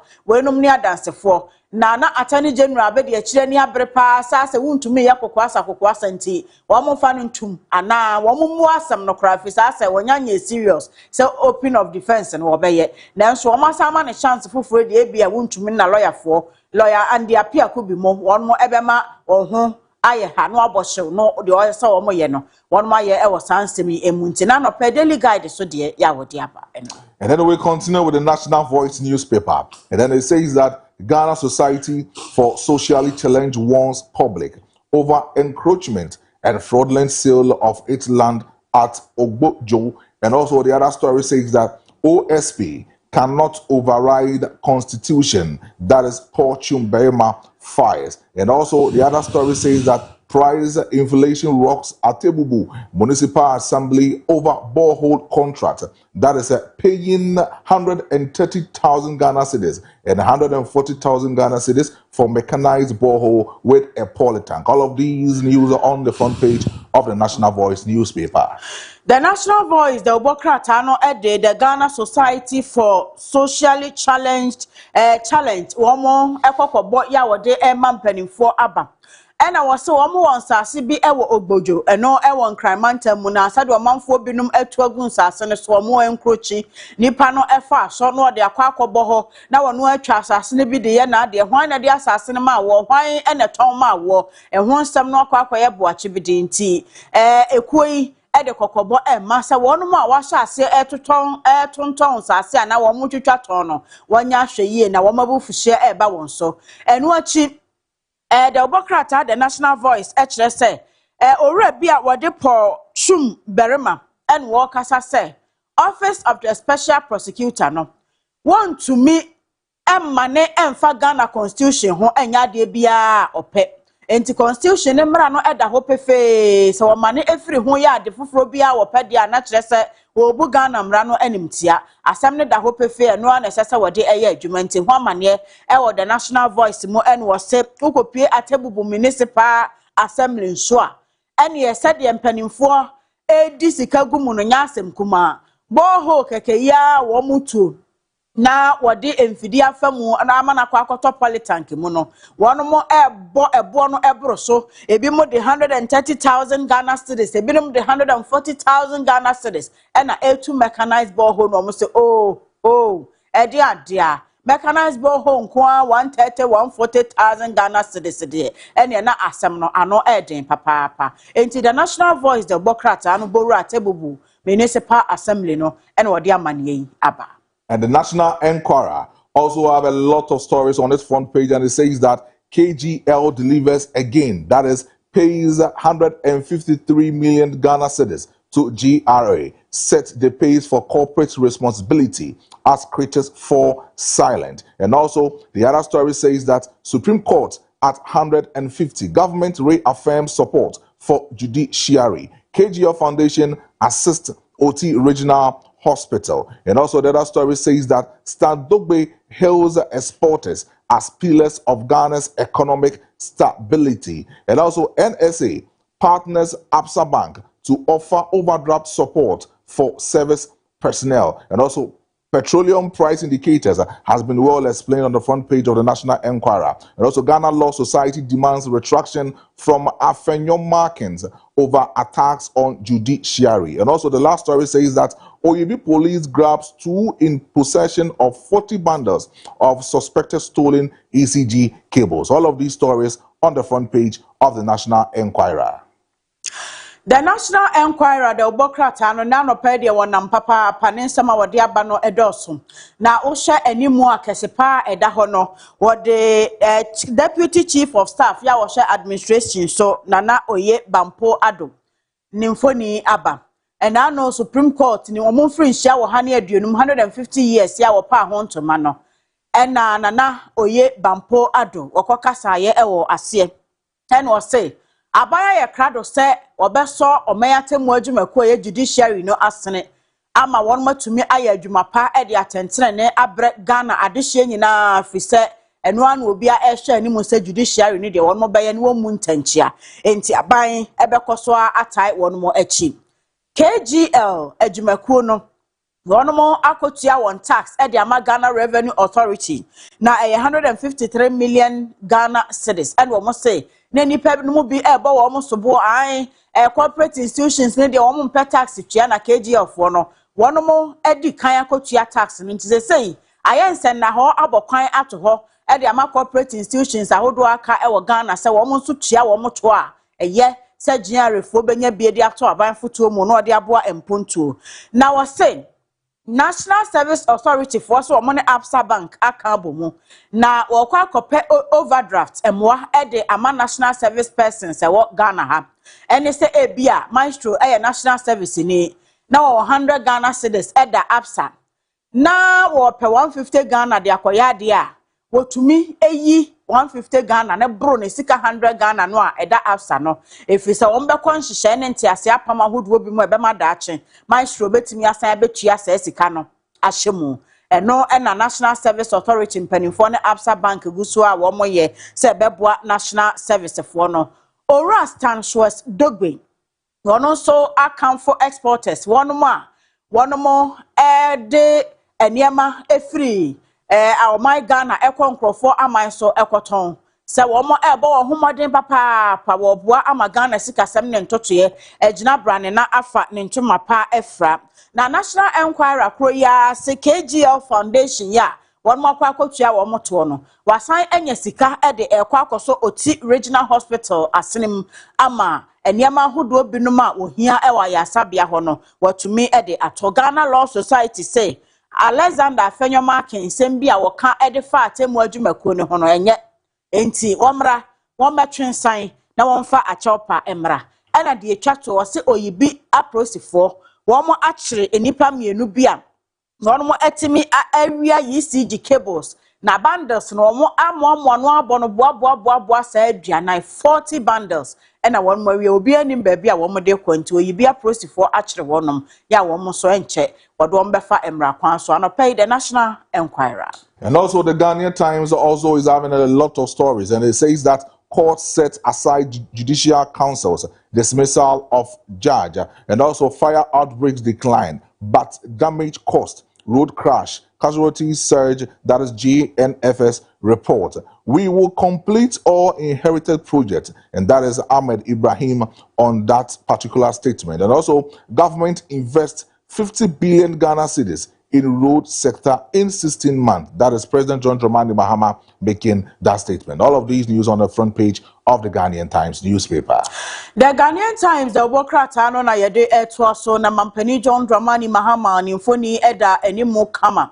Ena wobo amanye se beye abosomidun 16 months ntemwe no sika ya aban ede ahye akwan yemu kwa wo Ghana ha no 50 billion Ghana cedis chese aban eni ku Ghana akwantempon ho so obesiesie ama akoni abedie ho nsem etimi akoso wano nti mampani amane a wabo na the Ghanaian Times so ede ebi aba eno no wonya bia na wakenkan no wanya nkyeremu ya emu edom na won mo kopie mu e wo court ene sen judicial council ya wo mo ya begyaku a won mo ena ebo omeya temu adwumako ne ho bra wo mo hwa judgefo ne lawyerfo adwumadie so wo memu na nka won mo otumi se obi eye bone se nipa kro eye wotemuani anase judge no wo mutumi epamo no na eno ena wo mo ko ho court age se tumi ne kakra se wo mo ema eniema emra from na afempanimfo ntoto niema ba ko mienu bi ti se the judicial council for ni tumi se judge bia eho etoso anase wo yamfonso a wo mutumi pam no se de kane no na etie Ghana National Fire Service omedum ja adwumako no enso eho nsem da Ghanaian Times mu wo mama ne a wode aba no ene wo sen afi eja hyehye se esija to ha no aba fom papa na enso wo hwe wonomo report awade eba ye no a eja ahyehye eho niema asai ene ka ede abre wo manfo no de ewo soro eno so eda enkyan a seka hwiase anase ka nkwanhia esie na enipa afemu ahwere won mo nkwa ama afoforo ahwere niema bebre no eno so kwa na ekosoro enti eja to ha eba fom na so ka nkwanhia ekosoro na wo manfo niema a enam eja hyehye mu asese so aye bebre na Yera Ahmed Ibrahim ya wono so eye osoafo a wo hwempotemu amamuoso nra government accountability series ase ena okokasa aye ena wo se project ahodo a abandada no ye no ogya ho a NDC abaya beto so no nyina no wo mugu so se wo ye ntotoye no wo de awie no nyina fi se eye Ghana sika no wo de aye wo mu nyaa ma ne nka nwuram se de ebinom ye ne na no no wo de dabi wo mu mpene sa nti obetoto ne ma ahwe se obewie sa anwuma no nyina na wadane akire amagana the Ghanaian Times. So the Chronicle newspaper also says that Nzima youth kick against illegal mining by foreign nationals on Adamu's concessions, and also it has the Minister of Lands and Natural Resources on its front page.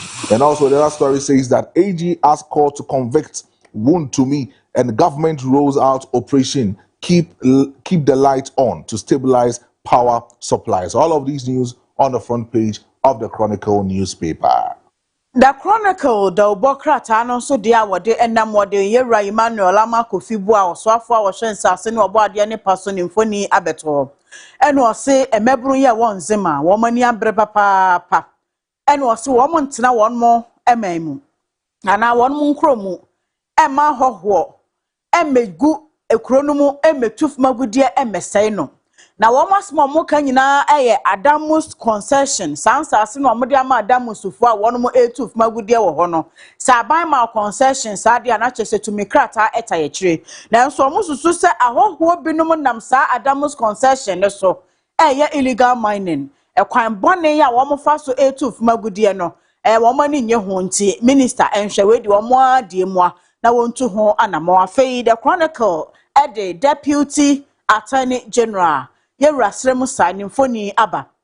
And obo amane se enra court a wo mo koye efa Wontumi ene na kwonta mining samra boy illegal mining ne ho nsensem no ena age se asa wo mo ya soso wuntumi so abro so wo mo frika se woni na lawyer for me open defense nyene mo nso so a mo file witness case bia na wo mo se ene court wuntumi ni case bia de a ene mo mo no foi ana mo nchi ntum asem no eye simple eno ena court say wa ma wuntumi chance biem on hwese na dansefo nyina wo ma no asem wo mbekuru kire di aba na mpanimfo ehunu afei aban ede nhyehyeye a wode ebema nyina monkane a agina so anopɛ top of the morning eno a ho nkomo na ye didi a fa ECG nkane a preso yi wo mo say operation keep the lights on ya won mo de ba besiesie post ahodo ya ni nyina sesei ko niam ahodo a aban akra ede eba transformers ene niam bebre egu container mu enam kwa so nche na aba bedru na mo de asiesie nkane no na omanfo eho ato wo mu anopɛ the chronicle na me catch you say obetimi afre na one mampanyi etimi edi nkomo nsem bia etwetwe waso no obetimi afre na de ato enim ne mampanyi so no etimi akasa na yahwese niam betimi akoye ede amawo etu obetimi afre ewo 0206334646 and I say 0206334747 ofra na oni mampanyi etimi edi nkomo na ade bia ehaw no wetimi akache mampanyi ni ahe amasa na ma no enso etimi akoye edi amount. Let me continue with a Ghanaian publisher, and then it says that demo rocks at the most mining, that is a lands minister urged to act, and also government raises chiefs pay by 300%, and also court allows Wontumi to file witness statement again, and also Baumia to President Mahama, stop harassing critics, and also all of these stories on the front page of the Ghanaian publisher. The Ghanaian publisher, the Obokrata no eba ya wode openipa wada National House of Chiefs anonymfoni aba enra government accountability series no ase ena Yera Ahmed Ibrahim awo yeso afo hwe mpotemu amemu ahensem ene esomfa ko dwumadie so ekokasa eno se nananom ahemfo kwa asetena ewo National House of Chiefs a won musika aban edema wo mo no wapeje mu na pepe yi bo mane ese ye 300%. Sa ena Adamus concession hon sensem ya wo mo de amakofi bu amfoni abam emebru ye won zema ebu afu ya won mo eye oye kire chenchire nchepa se won mo ntenase mo bia amfa won mo sase no emetu efmagudi a enam emra kwan eso sa na court ama wontumi kwan se ne witness statement no onhwe no filing nyina Dr. Mahmoud Bawumia de to mampani Mahama nim se hunehuna bebrebe atata bebrebe no emwa nya obi ane ne be ya adwene nti se obi kire na adwene sononko efri de na ban ne ye ho a wo munyai eno antata no abekwa amana so na me Paul eni nkomo of every boko. Paul, good morning. Yeah, good morning, boss. Hello, Paul. Good morning. Yeah, good morning. Hello. Hello, Paul. Yeah, good morning. Good morning. Any man paying kasa mami? Yo, yeah, that's it. In fact, ba after isi haseya, ye hu ye mbobo pa. Say ye kase the whole sister ewo after isi haseya na ye end this body a onyindi. From Boga to Boko, ekwani nye. Uko hekota na ya yene laterally o manfin former president here ya was also enche you ba obefa kwan so a put post eba mu no enye easy ufritempan ekọ garua ekwan nye nti big push no ye nibi kura nti man kan bia moya in fact ye bre pa bibia ni ho a ekoso ewo apa isi hase ye hunhwe Mese mi endis bi ba no kra na me ka me pe me area oyi bibia nkoso kra big push no se omo nkyere area ye wo se big push na to ekoso ha the whole kusala ye hu big push ba kra nti e se bi se o man pe ni se next 2028 nyanse science to ma ya bato nti e sira mo man do man se MY who chere ba o mo be boy me da mate enti Paul ye be hwe ni edi nkomo na ma na akwan no so etimi ahwe ayama Jamal me yente won ka ni mampanyin ni nkomo no pay. Good morning, sir. Good morning, Jamal. Pacha Jamal ni me diwali o mas. Yo. Any man paying the regional chairman and a chair, incoming organizer of Kaakyire 6Am, and an incoming deputy organizer, Sakif Muniro. A deputy member of Kaakyire 6Am, I was saying in I for some years in a day selling. I mentioned. Now, I said, Madam, you have to review now, though me, I can't be said. I could be criticized or I know interested. The other is NPP for Bumuko positions and Mugu Danyans and Atamano Mugu man and no more. You will groom a Islamic Yankolaki to a Tomo demonstration, say, Cap, Genius Street of the Kek. The Mapolisi for Mamma, that is Nabula, the church in the accident as baby. You will groom a Kaka, two or Papa or Kakira minus one man of Munsono and Yujuma, Yakobu, Jukun, at the year. You will have a two BDIA. Number 12 by I'm a swell and I not a Rimiana. Yeah, Popo, I'm a one workman. And the end of the opposition and Omu Garden. How am I no man to Captain Smart will Yakina do what you can't say SY own president, I do what some position. And the more the Nima will be your minor kind of one, and yet then I will better to Cato. I saw for that and so no to you and no Catapay, Central for say it you money. And then you will continue to see that the woman young said they will be criticized because he had children. That's the MPP to me, or my who say, Yadu. Remember the man would be Skaggy, Yama Ponivity, or man who was more good than an Onkata, and then the moment. I put the woman paying to me, Mahamaso. We now are by a book in the total of the air, Catana, one Abuya ambulance, and not anyone who would be done upon your bay, I can upon Oberto. Because 22nd December 2022, same and another graduate and the ambulance for the Bonodio region, Equity Mata, you keep on a walk. That's why I ended in the Catholic because he said, Abema, a medical museum, Sakura, Hotom, and Yo, Jama, Yatwa, every head doing command the amount. Yawana fee, or a Homano, so you didn't command pay. Mom, good morning. Good morning, Yao.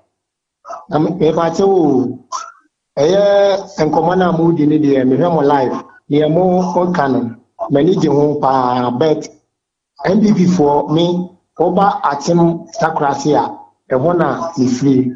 Mema many kids Jemfua, MPP for Moody, Ramo Papa bet, Yapa don't many buy him, or you no money millions attacking or more attacking him, and yes, and Omunya say dede na omo ye no omo betna so 8 years ya papa yi bae ni 2 years kura wonya nti omo hwe omo ka say yi ba unya say koko mudi e ka koko mudi e te ya mudi aye policy a omo ye no emo omo no ma papa ya ko omo ye man ye sre papa no dondramani mahama ontutu ni no ma yi na eno man ko yi emo ye Sani has a young punchu pa was that's why Yatepa Ezekiel offer a free bone ray, me and Kasami Krum Kinte Krum, may Anton Canopy. Ezekiel, Ethiopia. Yes, so my main checker. I am for. She can I have 200%. That's why I said, only the same team, government workers. It was also 9%. Now, if current economy and 9% the so they all done about from powder. He said, yeah, or my bunkum, your sense also on your ma, if MIA. That was a year, Jamaun to me as a I think that's yes, on fat, and the richness now we need ma. It's just on no one who for that. And if you no move on farmer, once no beer, or say and sass ye and I'm a quansuno.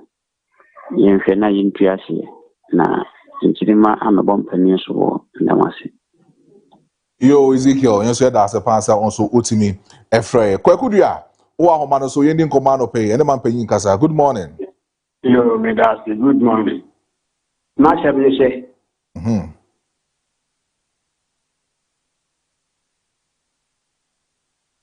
Hello, Kwakudia.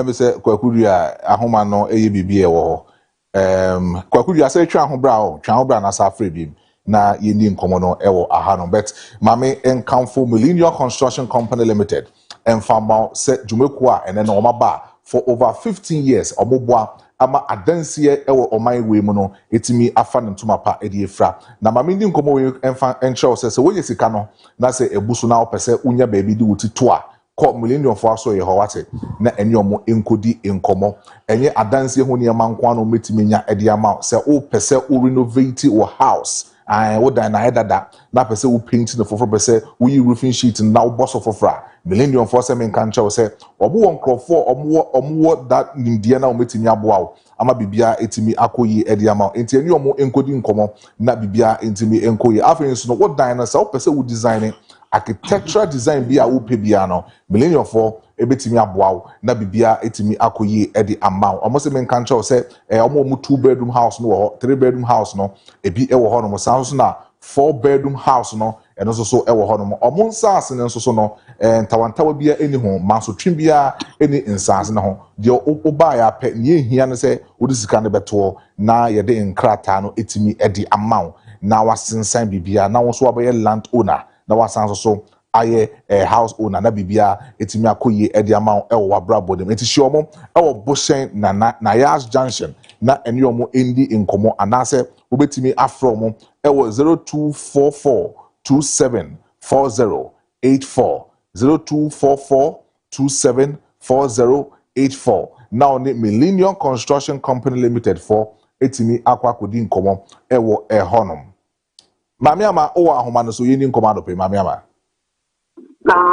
me bacho e choso kwan e kwan ni na abro mo ba na no na endi di foka tre pe di mo ba kanu ye pe bacho o se esre so kwan asem na wo kanu ana me bacho ai okay e kwan ni nye rabe ni e kwan ni nye se di kwan na ye no ama agamo bolo kwa mbolo jifi kangesti yedre etrosanti endi di voya show me ma obie ni mo ba e kwa na so mo ye odande but e show so kwa ni die enya de omo ye etimefele mo na pute ni kaka my why mate yebedi nkomo no edi ama opa se omume ye kwan no emfa ma because e kwan ni ya na so ho beto meboa nti yebedi nkomo no di ama opa na bibia etimi akoyi but ma menkin kan o messages kakra amensanka e wo Facebook entimi emfa ma we every Billy Gosh also on Facebook or say good morning team interesting times ahead the base and also so ediaba ewo ahano we so free nana Kaakyire Anafi was good morning my able family and also so ediaba ewo ahano we so free Emil Smith was good morning Emil Smith good morning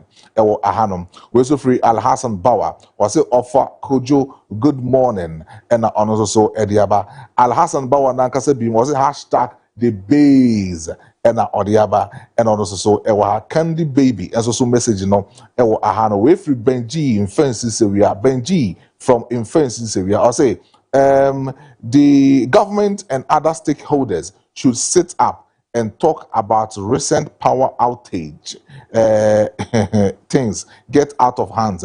It seems ECG are playing with the lights and they don't have actual reason for doing that. Some people claims they have given money to do that so they can criticize the government has brought Dumso Bank. If not, then they should tell us something because it is abnormal. Greetings to MC Achuma Inwabeja South, Honorable Wisdom Osei Buama, and also so Ede Aba Ewahano. Pacho say press conference na your boy and ultimate TV, ECG boss Nakasa, Ewa Pacho Ewahanum. Opoku Justice, I say good morning, my big family at Fache TV, and also so Ede Aba. Eje Jumo Mason so say interesting times ahead. That is the base. And also so etimi ediaba ewo ahanom na mamen kancho say Fache TV akofa gifted icon season 2 ediaba emrepemu no betimi di mu nkomo ediasho ogoro o ahoma no so yendi nkomo anope Teo senior mamentia na mema wabasunentia fache TV afefu nyina. Mfatia na pay the mene yeman pay John the money mama kasadia.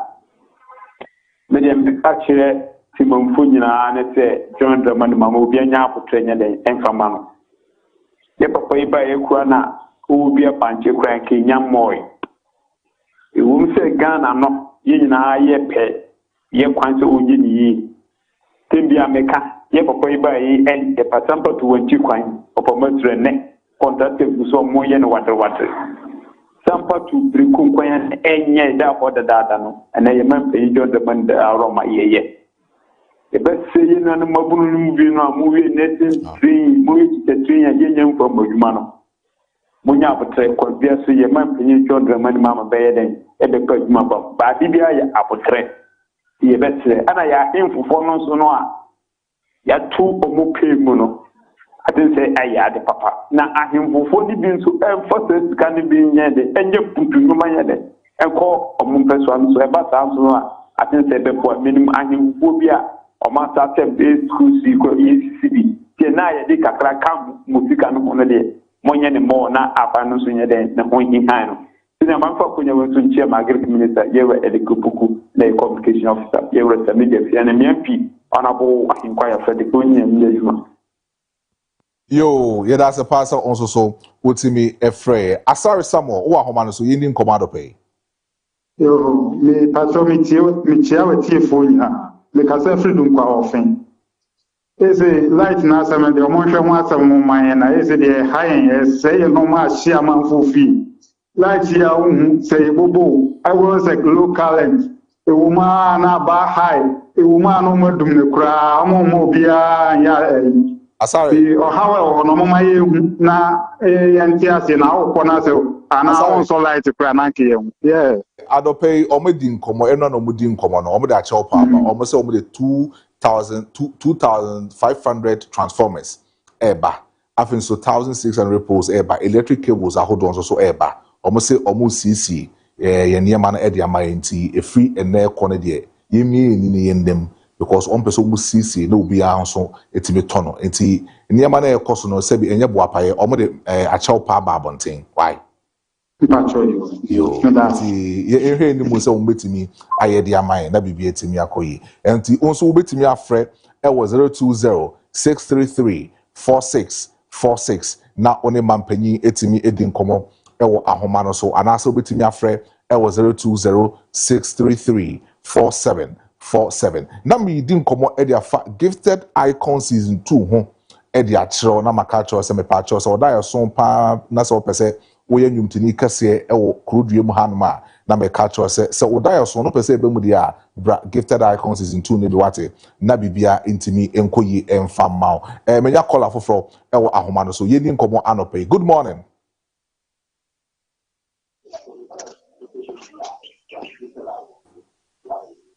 Hello, good morning. Good morning. Hello. Yeah, any man paying Casano pay. Hello, good morning. Any morning, sir. But you in who TV nim why? Casa Tremi do low TV na Casa Tremi. Hello, good morning. Say on year ready to yemfo before Ajiman ewa homa no so Ajiman yendin commando pay. Tunya mapo mute say. Nyame adum bibia boko. Na menchia wati fo ina. Yo. Na menchia yura otoka kwaso Ghana ken. Ghana ene. Onye said media man wa wo so mpe no. Onti ase no. Epone da ho no. Kone kwashe no. Ana na babo. My brother, important to say, Oma win a year children. He na ya betias yes, and your maybe what? Ya ye as for mine in the past. I know the idea I bet to be a bedroom. And you can try, you turn everything into politics. Including marriage. Awali. simple politics happen in this country. That's why we are still where we are. Nanka again the say adia yakobo bosia enye party bi asika o enye obi asika eye o man sika aye dia ye no be boss me ka me meto aso again the pass our political party no omutim. Let's ask ourselves. We are not doing this country any good. And yes, only kasa politics and fahasiha from Monday to Saturday. All over. Meanwhile, the Africa countries are planning to go to the space in the next 15 to 20 years. Yet, look at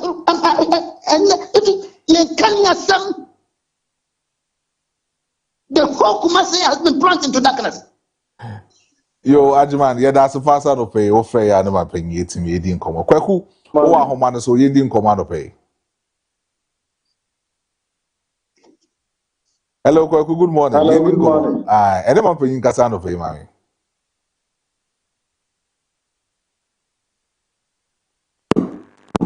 Mr. Kwaku homa no. Good morning. Yeah, ene ma penye edi nkomo e mami. Me patcho me kasa free adakwa. All right. Ene ma penye nkasa. The patcho Asante region for so mu say enye Asante region kwa ne Ghana.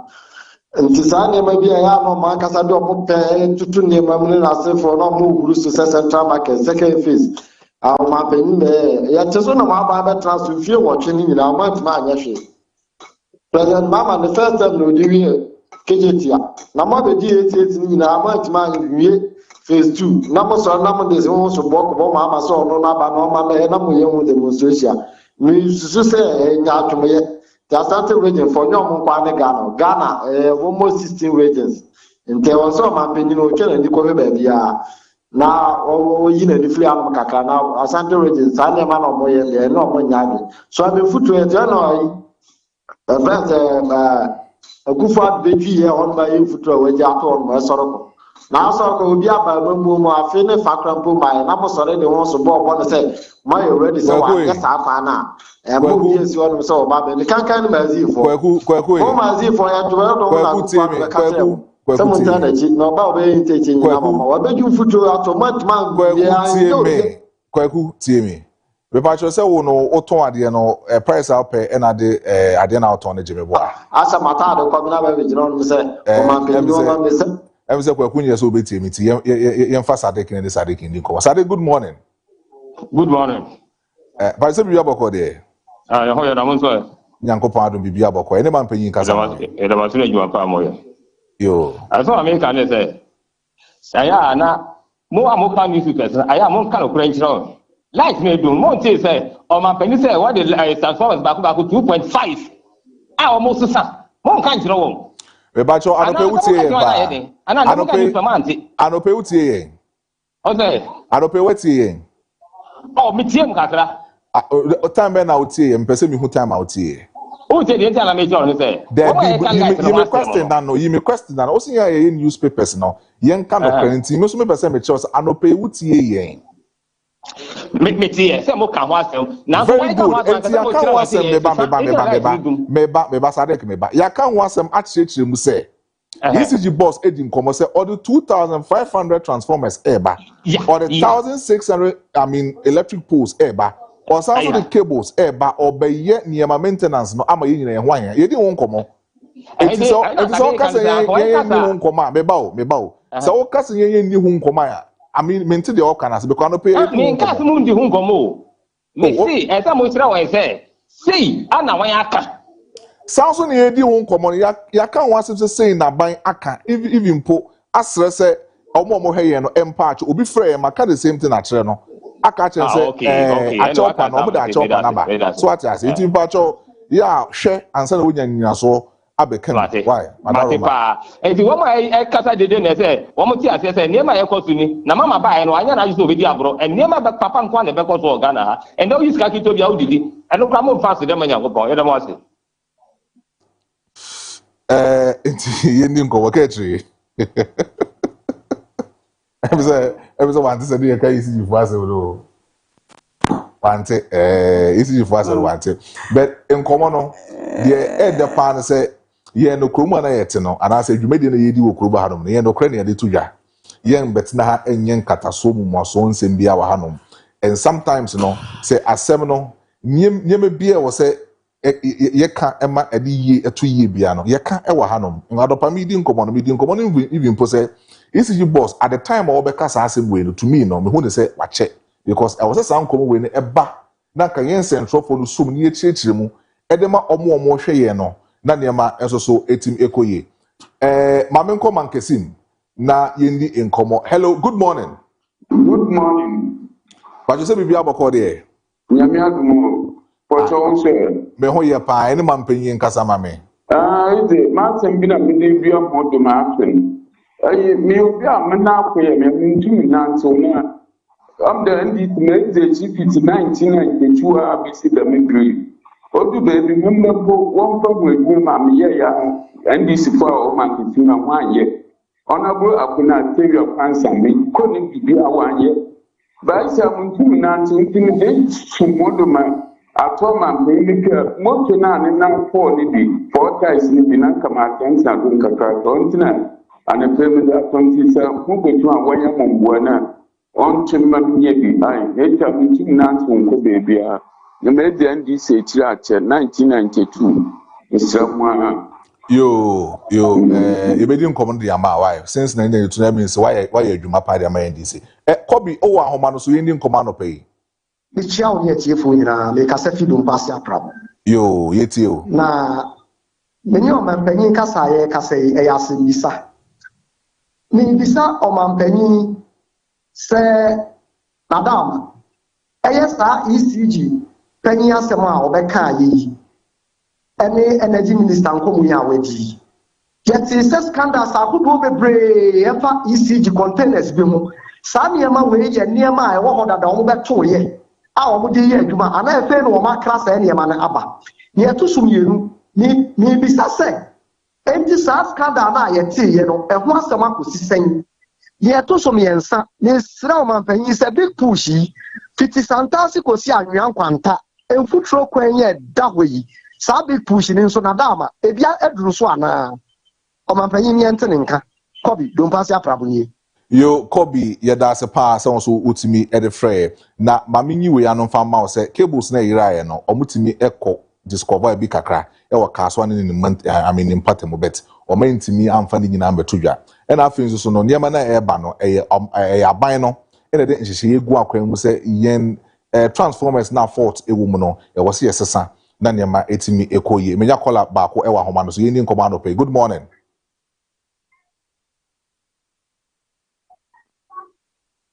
Hello, good morning. Good morning. Aha, yeni nkomo ene mampanyin kasa mame. Madam Asibiri na mama ina so ati. Je me ka je mse mo wa botere papa. Abotere mo bi se kana hapa anti ni pa be kana kore. Politics enti ni pa be kana kore Ghana. Ye kana kore kan Ghana.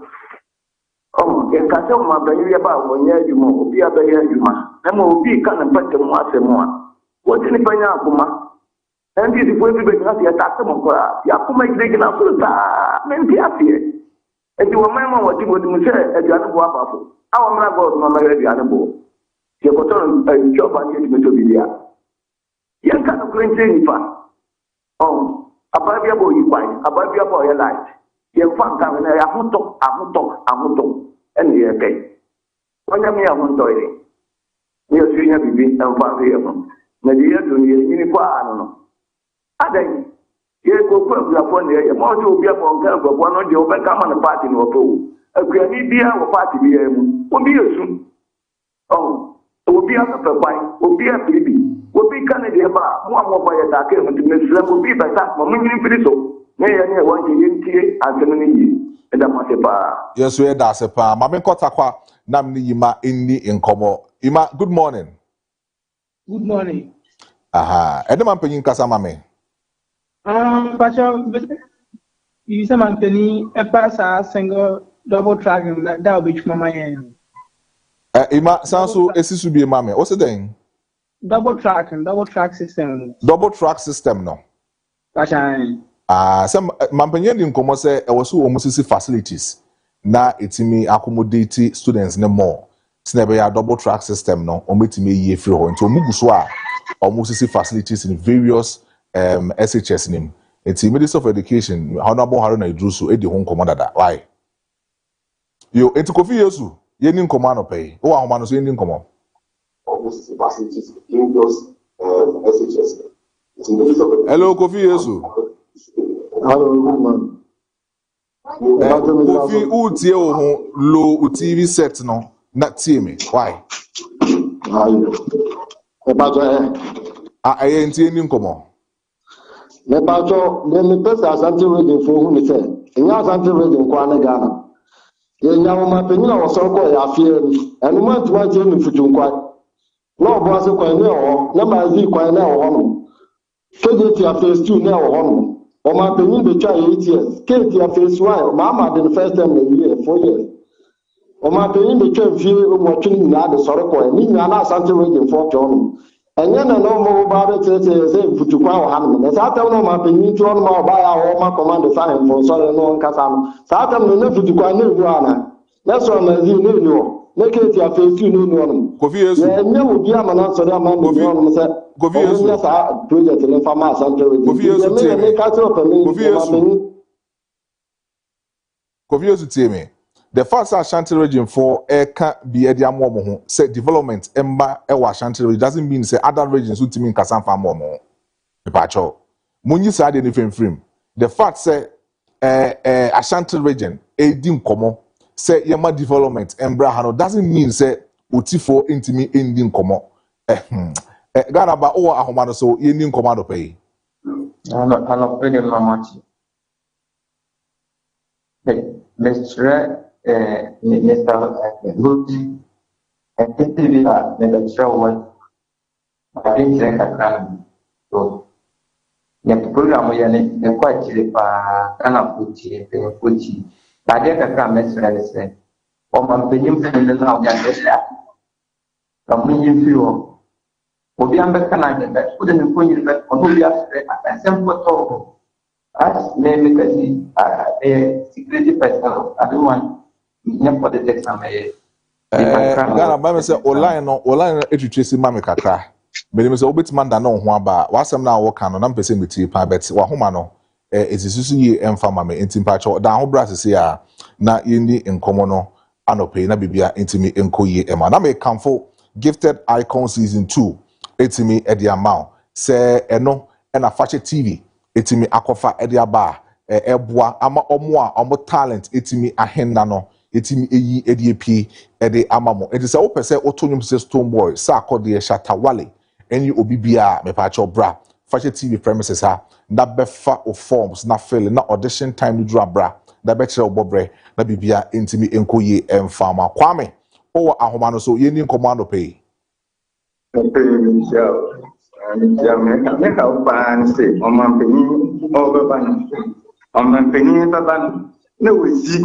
Central region, a sugar factory. Okay. So, on Penin Ban, of course, Central region, on Penin, Juman, sugar factory, no one seven. No, on Penin, June, ain't a sugar factory or the Bay, because Titi was a sap of farm, Pankets and getting. Till the Ghana, you're paying for a bar, your Maya to one person, baby. I didn't see Central region, you're wine for her, on Penin, I am for who came to me beside us.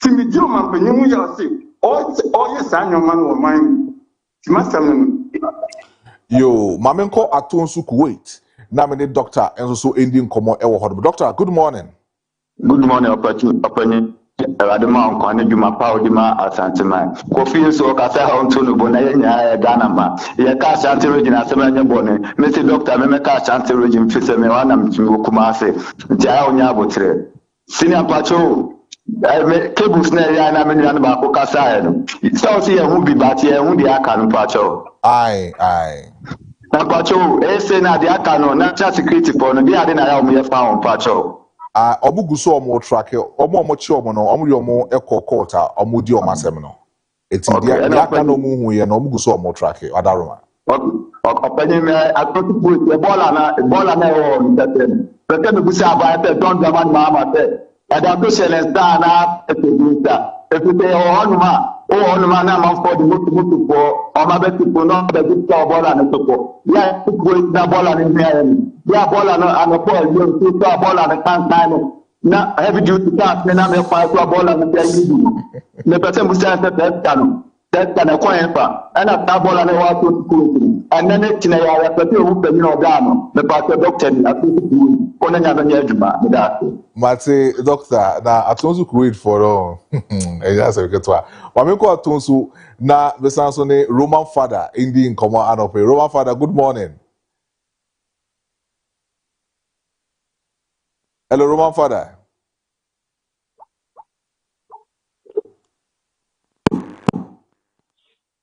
Hello, good morning. Good morning, Roman. Nyankopon adom ene wadaro ma bibie ekoyi. Hello. Ene ma penyin kasa. Emi se Roman for the free ahoma no so. Enti on san so free bim na yini nkomo no anope na bibia entimi nkoyi. Ketri. Sene na nkomo na ni di sanity o. Emi se ECG for no nkomo no. Aya man for the papa. Se esum de esum na eya o maestro esum na eya. Enti said Yera Julius akano no mama no nya saa na enkonko ye se ye kan ye yahwe ni mu a emada nti ye de ye hwe se 2500 transformers no mo de be bara be replace old ones na entimi climate change ni ade no a amankane a ne edunduma fe post so eyedua enti se wo mo ka se post no dodo a rote ana se apra wo mo dika ehye asase no ase na ensuo ebo no bibia betimi esibo se nkankan so ewe enti ano so mo de 2500 ebe replace be 1600 ase no mo asisi emono so aka ho enti ni nyina eye enkomo a emu ode na emu ohwama ye hwe ECG mpanimfo anim se enche won betimi awie se adwuma any other infrastructure development and as a project a won pesa wo ye ema ECG etumi egira ne na so ne function ye enti eta wo mo chi wo mpaibo mu wo mo nye na bibia ensisi so se de be ya nkane no ebegina so amaye na ye ho atoye yo ene ECG for nkomo no ye betimi edi ni biem ewo hanoma na ye beda ne ye ho aba na menima bedwafo timi edi nkomo ewo ahanom na Dr. Frank Amwako hene edi nkomo wakansem bi edi a kire MP so mo Ashanti region say omon champion for Ashanti region development no munjai say omo ye press conferences say bi ehun hia na Dr. Frank Amwako hene edi nkomo ne ni abre pa so this time around Ashanti region ehia swift action omo peniema ewo say eba na eye visible ema Ashanti region for enso so etimi ho enti wadi nkomo no edi a kire sebi MPs omo Ashanti region also say the medical aka no ECG nkomo no ahanum ya na wo be da na be ho aba me ba pe me ni mabedwa for betina say na ye de emu nkomo pa no etimi edi abro ewo Daybreak Jumedie so ewo Fache TV be ba sisi ya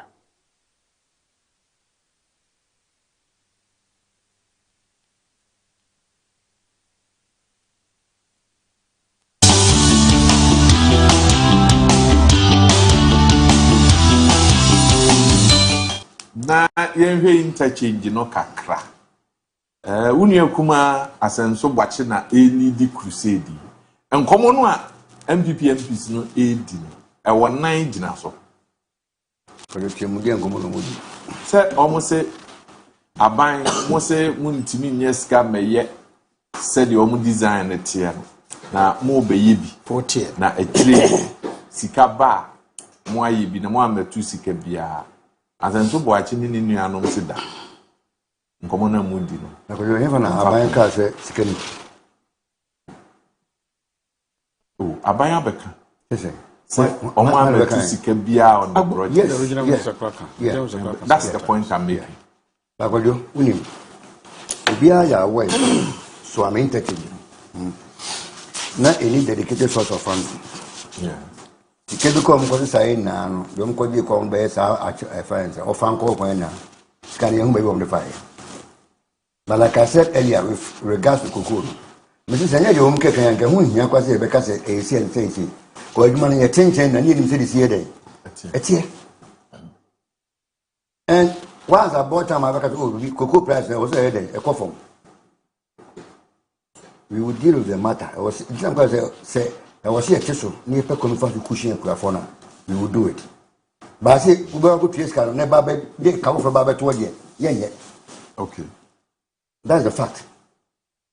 Now, you're not a quantity.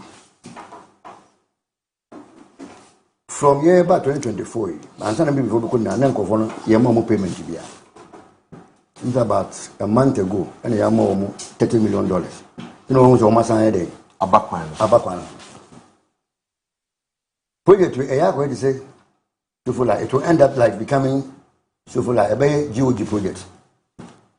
Whether you like it or not, because there was no money. Bra, you say, boss of my interchange 5, I feel kind of say, yeah, my date, you know, the coffee, some people who win a day. A buy. But you're not better. Yes, but you can't say. Ongoing project being why you're better. You be general. And you know, because a quiet would general at in some bed a beba. Now, Tia says, time on design so I'm interchange. You factor in after ring road. That's had discussion in this look at it.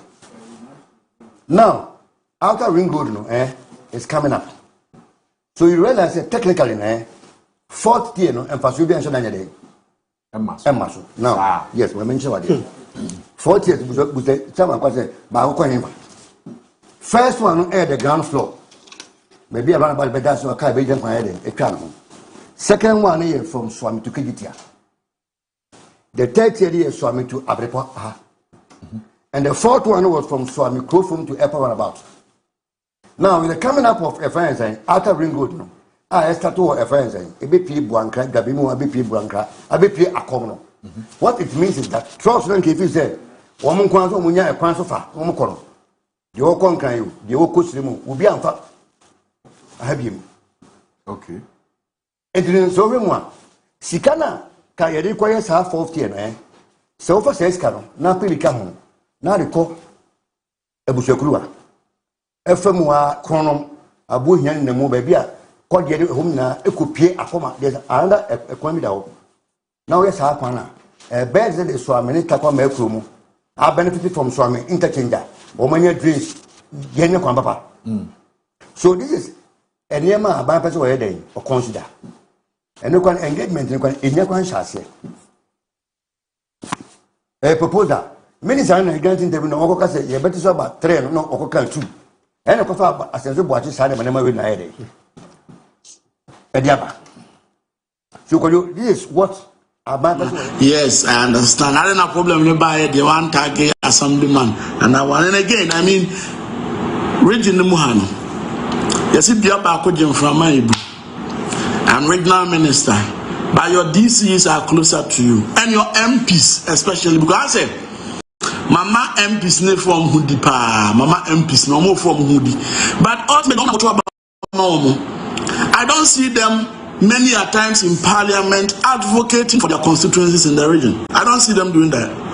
So, again, as you tag me with all your problems, yes, most of them for the past 1 year, getting to 1.5 years, I've been up on the field helping you. But ultimately, your MPs are with the sector ministers in parliament. Maybe minister non-MP. So what it means is that I go to parliament as and when. Okay? But most of the ministers, especially the sector ministers, they are MPs. So they are almost always in parliament. Nipa I who say advocacy ama Ashanti region or parliament so far as the roads are concerned. Honorable Haruna Idrisu. I remember clearly in parliament. Aside from that, there were 47 MPs from Ashanti region in parliament. We need to also see more of them in terms of advocating for the region in parliament. And yes, it shouldn't always be about press conferences.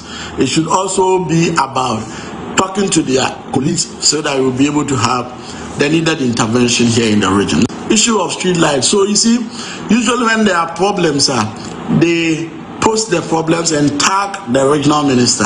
But you can fix the problem no nearby announce and say you ban nearby account to the people. So we assemblyman Juma. Oh, we any regional minister Juma. Yes, I understand. I don't have problem nearby the one tag assemblyman and I want. And again, I mean, region Muhano.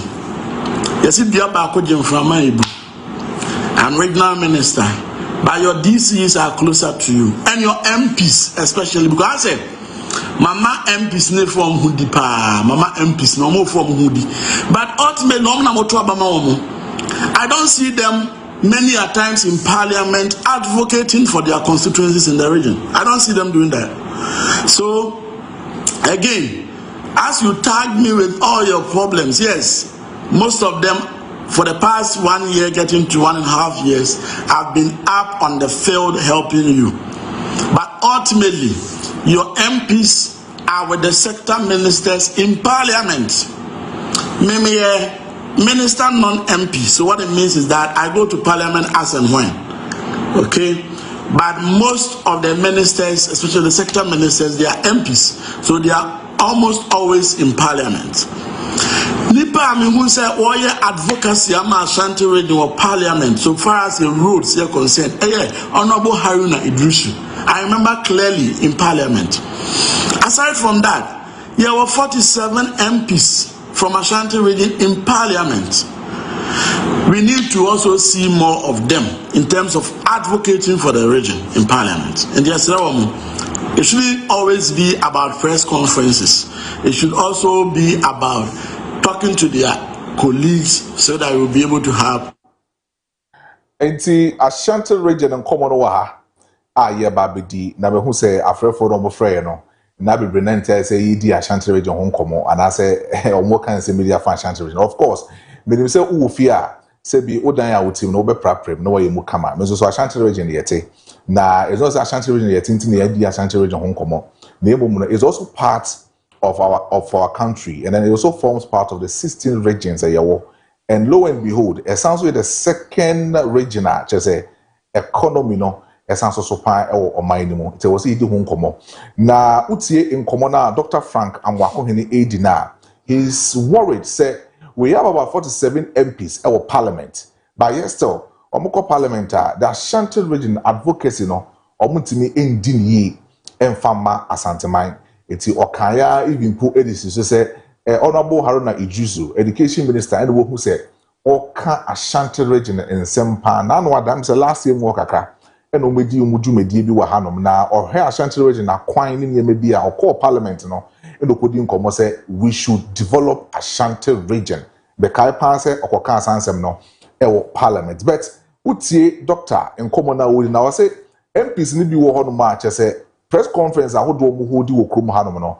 ya na emfamfa so embre Asante the embum no this is the time I was so omo champion for Ashanti development na Ashanti region ehu development a ebetimi de emfaso de kese pa e de abre Asante man na woto mu asan so ka say even po say mantamu bi etagana with street light na so okoye okofix na so omo tagana with other things na so okofix na omo san so ka say oji eduma mu e de aye na eno no na challenge pa unya as Ashanti regional minister and Ashanti region hon komo no ye ba bedi ne kase pa e wo fache Daybreak jumedi so menya ebedwafo e wo ahano Mr. Kingsford Owusu Ansa e financial consultant bedi nkoma ka cho say usikasem no se wo pu bia we no tufo acha okwan be fa so be invest frɛ Kingsford Mr. Kingsford na ene no endi enkomo na bibia entimi enkoye emfama sanso no na me wo the birthday man Mr. Kojo Asante or a lecturer Easted na IT man no na so the birthday nya se nkoto akra sanso so is cruising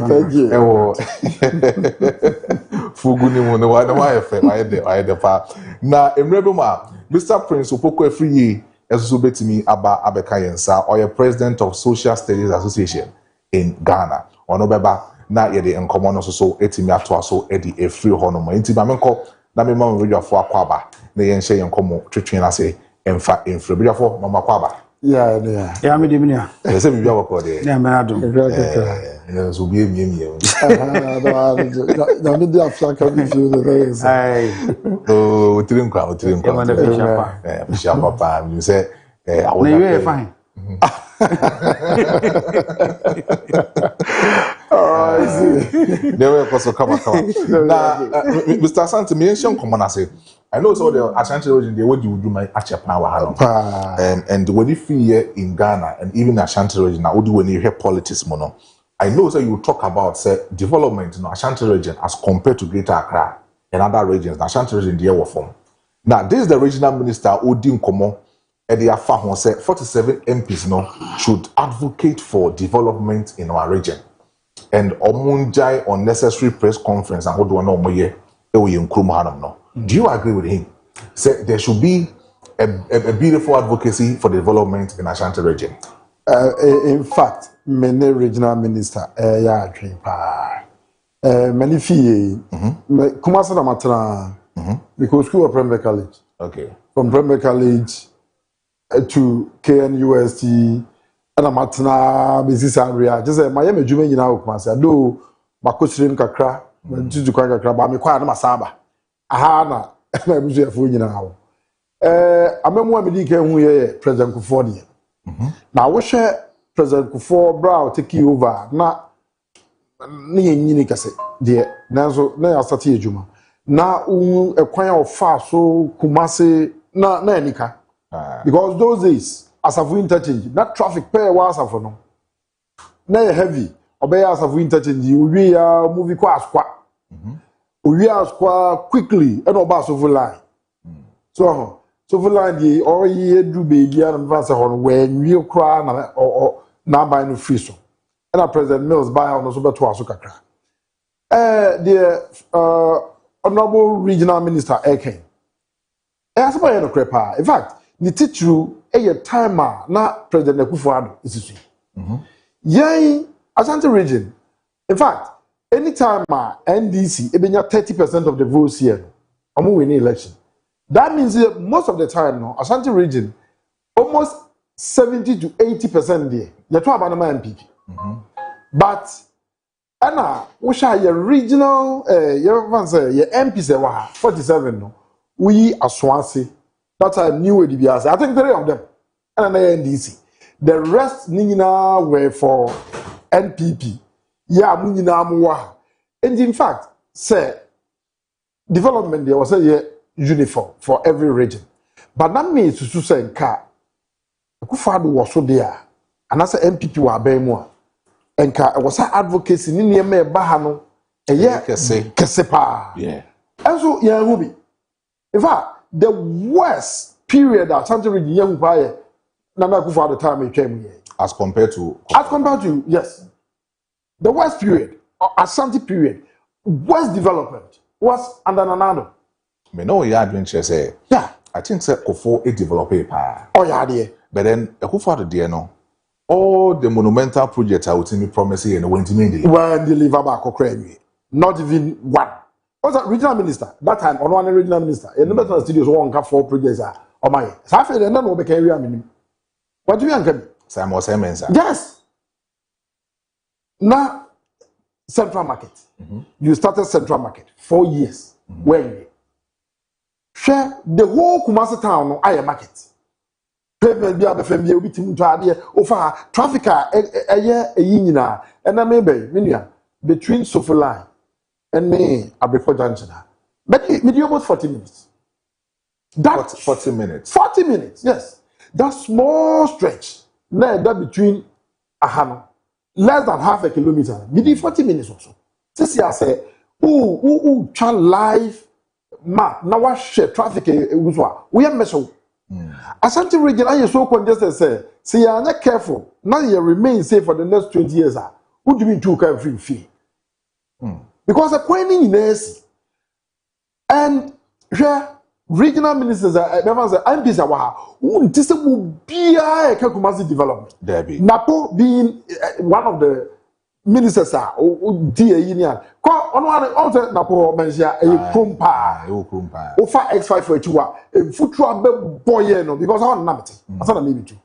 besi ne ɛhɔ nyinaa achtown konfinfin efuturo sɛ etu na why sɛ MPs Marco 47 na Akufo-Addo was na abanu team say na emu ache 37.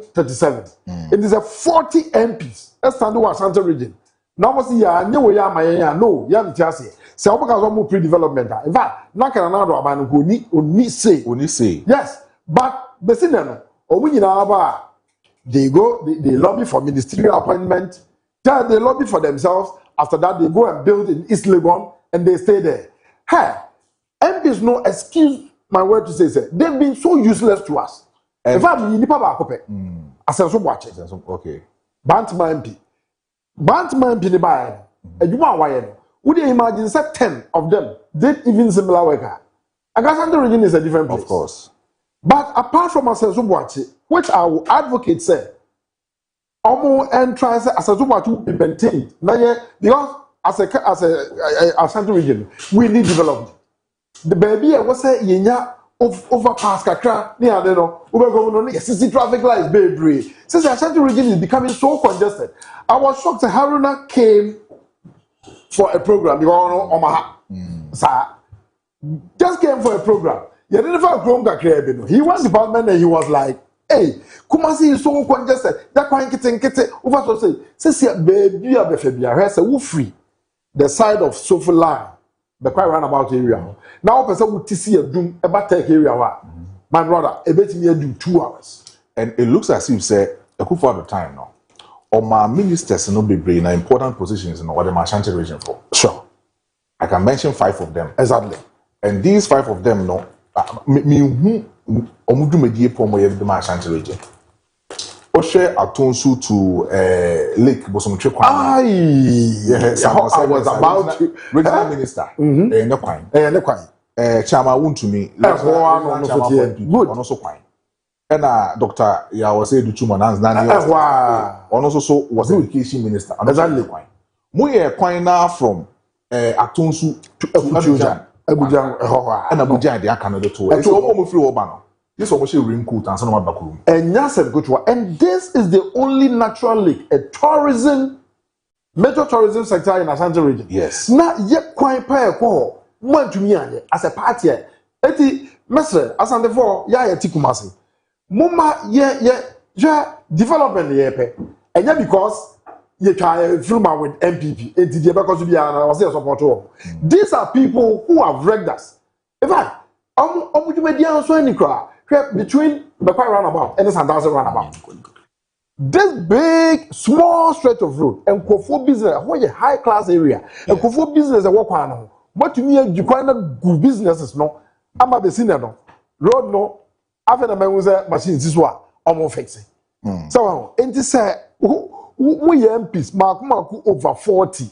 Mo region ni na mo sure kwan say o sha Ashanti region e kwa bia no ayo they say o dumi nko 1 kilometer without bumping into a pothole so e kwa ufa Kumasi Obuasi road it is not fixed Kumasi Hwan Accra road is not fixed Kumasi I mean Bosomtwe say ya okay yi sisi a dwabe e no mo kwan e ye kakra Accra road I mampon kwan say dem betu ye kwan chichire bo kitikiti a sa pepepe ne wo entimi busa me ho Ashanti region for no mo ye because to me, Yama Ashanti region, any MBB for 200 years, they will not make any change. They will not make any change. It's an insult to us. Time and Ashanti no tune for. Ebu Jadiama Confirmation Teaching Hospital. Okay. Good. You also catch almost say Omoko Mumra. Oh Mumra, last time me tackle this guy in Shayaso. Shayaso is a first class area in Kumasi. Have you been to Shayaso of late? Tutu. And now the Yemiya crown say where they try to fix, instead of fixing it well, me and the Sapiti. Give yourself heavy rains back. That quite in answer to Sapiti. Ufa Sanyanchenia say Barricasi road me apart from baby as a tubo at Jabesi yellow. Lydia Jeka crown. The Aka my Yinano Sapiti. I said, but it was with you. By a deputy minister, who the MP on for more than how many years? 16 years and over. Yeah. And her, me who forest area like that because my area honamti.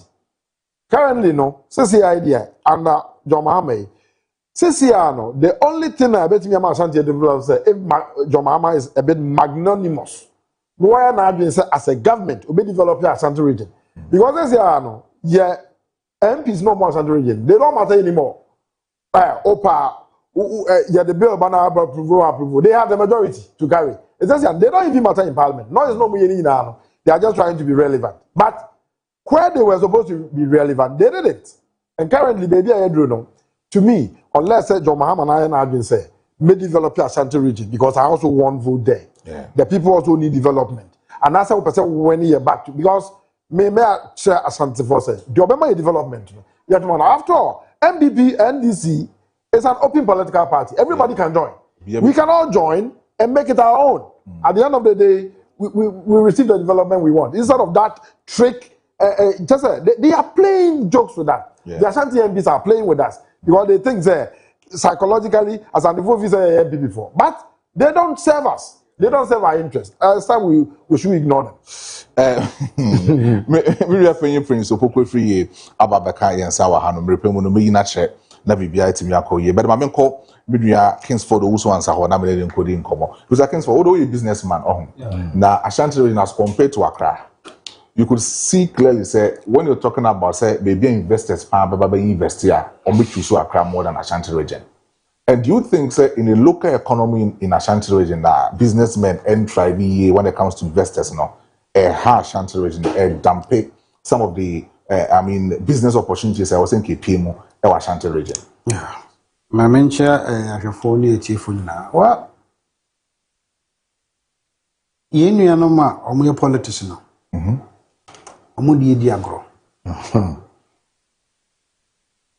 They say one, you do other things.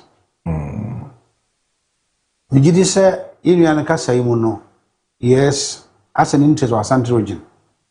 But that's true. That's the regional minister. Is that true? Okay.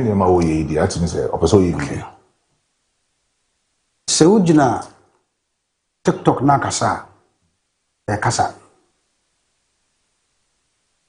lobby no panels way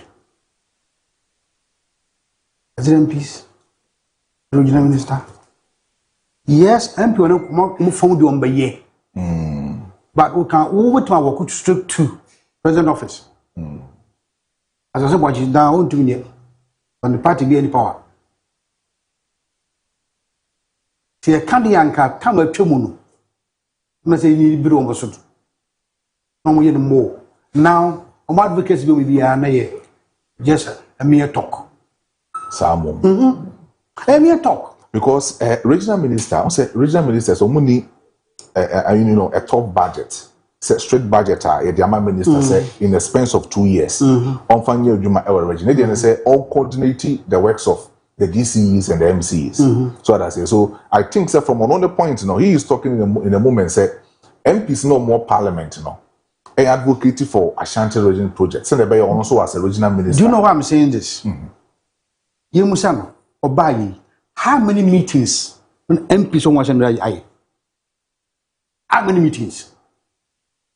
For full firm, none. You see, some person we organize all the baby choir, a teamwork. Okay. The one we minister no, who from Kofonina, which MPC is part of you. MPC is part of you. I'm saying this because me tie mama part interview. What's up a meeting? Or no meeting that. Say she has focus. And you have person cause war. And then MPC share. What is our focus now? Let's say indirect, not a regional minister. Yes, what did direct? So, or can direct or no? You got no more kind of no. A man who paint you or sir, a square intelligence. Ashanti first. Yes, somebody says, oh, you're darling boy. I don't want darling boy, and they because of paint on quantity and or not MP. On Federal. You're getting 2 years on Federal. Sir, Ashanti, your focus the same. Then you know, come on, one because what they were them. You know, they say, person ye way, move from champion far, mfa fa ozo me fa ne nyina kwabechia na edimu okay pa wo nya ne sawo na so won champion om come you say omu 100 mpo 47 don champion akosi he so mo ye hu dede wo parliament akosi ne wana de contract ma ho ma ho na woko president oboko a minister ho minister no onu to hwe nkofo you see the entire ma wo nyina ba ne obi aba obi a de dia o de mo kan champion we ka so na oye o na oye e be ya because endis na ye baka tam ampi nya kwan the first word ampi ya kwan ne ba de say the me na maye the party na ye then we get good one of our glory no it is a person ye dia or no as a minister our ye the president of Ghana president Kumasi who is president now Kumasi ha I say no jina call all the MPs where the bit my ye because for now unim by the constraints we bit my ye we tum yeti we ye be nyina fa no see we so sente je fi se nyina ne e de nyina ye ka asem baako ni mo de e du because obi to be quiet o come be quiet obi ka for Ashtown obi ka for Busontwe na I disjointed ni mo say focus dia sika esua consul baako nya sika bebre eti ade de on from nyina trance the focus passion of the development in ye is our blueprint obi so from wame for Maestro region. There's also a failure or a crime be sure. Edi as much or person mo yeno. Who as a leader, as a head, always you call your people. In fact, we a leader, you're not champion anymore. You only guide them. So money. No more yaman. You only focus the same. The focus was not the same. Because my kids announcement say the 2 year interchange, 2 BS. They come back to field. We do some run about that somewhere. And a comment ni. I'm going to say the full week. But you do we are for car and the first stretch and I go see Chronom. You say, oh, we are Jobia. I don't pay me, but a driver the before I would do come on. What she do, a man is all my back there. Oh, wait, but don't wait. Please, Kaakyire, no, Miss Oma. And one is you. This is you. And the minute say, someone can't be a month ago, no. Was it propaganda? Or what? Yeah, so. And I think say, on no as a leader, no. So, person ye dia, on for all the MPs. Now, on no, I didn't bear me and son, I be a officer, you put to me a day, aye. Now, the problem here, when you say, yeah, ma, Sharji na, but you look, Master. Another problem, no. I suddenly, but you look, Master. You want to find any. But we are talking, they are structure called the whole Asan region. But I don't think it's sanity yet. The others may call last month ago, we're cooking Nampo. Last week, got the Chimay. Manfa, how? If I dare Makwano, go and see the road. From Bechim to a Francho, and now Bechim to Akumadai. Go and see the road. I think they better come here. Give him. But a Kuma engine in Tia say, we are also outside. But some new also. But Kumasan here, some community for Kumasi ye, ne match a crack. And look at President Foya Kakra, whatever fancy Rollins. Rollins, I say, Obia more of one thing that and crying, a crap putting your own crying. And don't you think, say, Kumasi did not barber politics and I say you're politicizing the region? Because any working, Accra no was a conscious effort. Yes. Rollins, yeah, Kofo Twaso, Tamaso, be a Twaso. What hypocrisy quite. In touching the IADCO. It's here the pine chess, even in Po, Swami, and I say, Abrepo Junction, I intimate such interchanges, intimate Bisa, Ewokuma. I know, I apologize, Accra. Now, MB failed. Because almost didn't work for them. If you look at the mind of the MPP, they were thinking, oh, the last year, no, they are holding in a Bashan region. But last year, also, ana ne maje nsemo kra Ushima, show pompo and Yama Bro Sasa. That was good last year. Sakwa Trina, no last year. Okay. The last year, okay, and you were talking about the next year, 4 years no, from 2020 to 2024, and you find what they can call. And now, unfortunately, you free buy and now covered in by a womb, and a hotel, and I ever sorry, Anna, and we came so boom, boom, I say all contracts, but so I'm a change to a change. The only area Ghana part contract no. Omo mo this can say ma ever be because mo chere wo mo hia mo jefe contract scan ma bi kakra mo ya ne de aba no a tete mo wiremu mo say don be all counterfeit funding aba no de and abonte de abonte one city ama the same thing other creatia aka on the same thing funding ama because mo chere wo mo niska eti omo strategy didn't work. Come say work for omo dia, you be come enjoy out of it. But our key no, and yeah twaso. Whoever comes to continue, nti abaya obey, or we shall cross up pay. Aye sra omo no 3-tier interchange. Every 4-tier interchange. Oh, say no much is more. Yempe. Yempe. Oh. Shase ye 4-tier no. 4-tier no one way. Na aka 1 tier so no come and finish 1 tier. Oh, say kwame aboje 1 tier. En fasum. Up to 3 tier no sika. En fasum. So mu wie ya. Aha. Almost say omunye 4 tier o.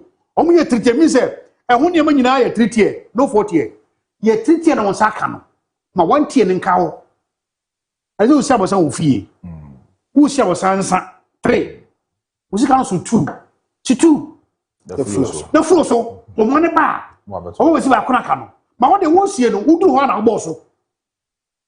Na by the fourth one number. Even say 3 tier su a, o we use asa 20,000 bill. Mo 4 tier. Ye 4 tier.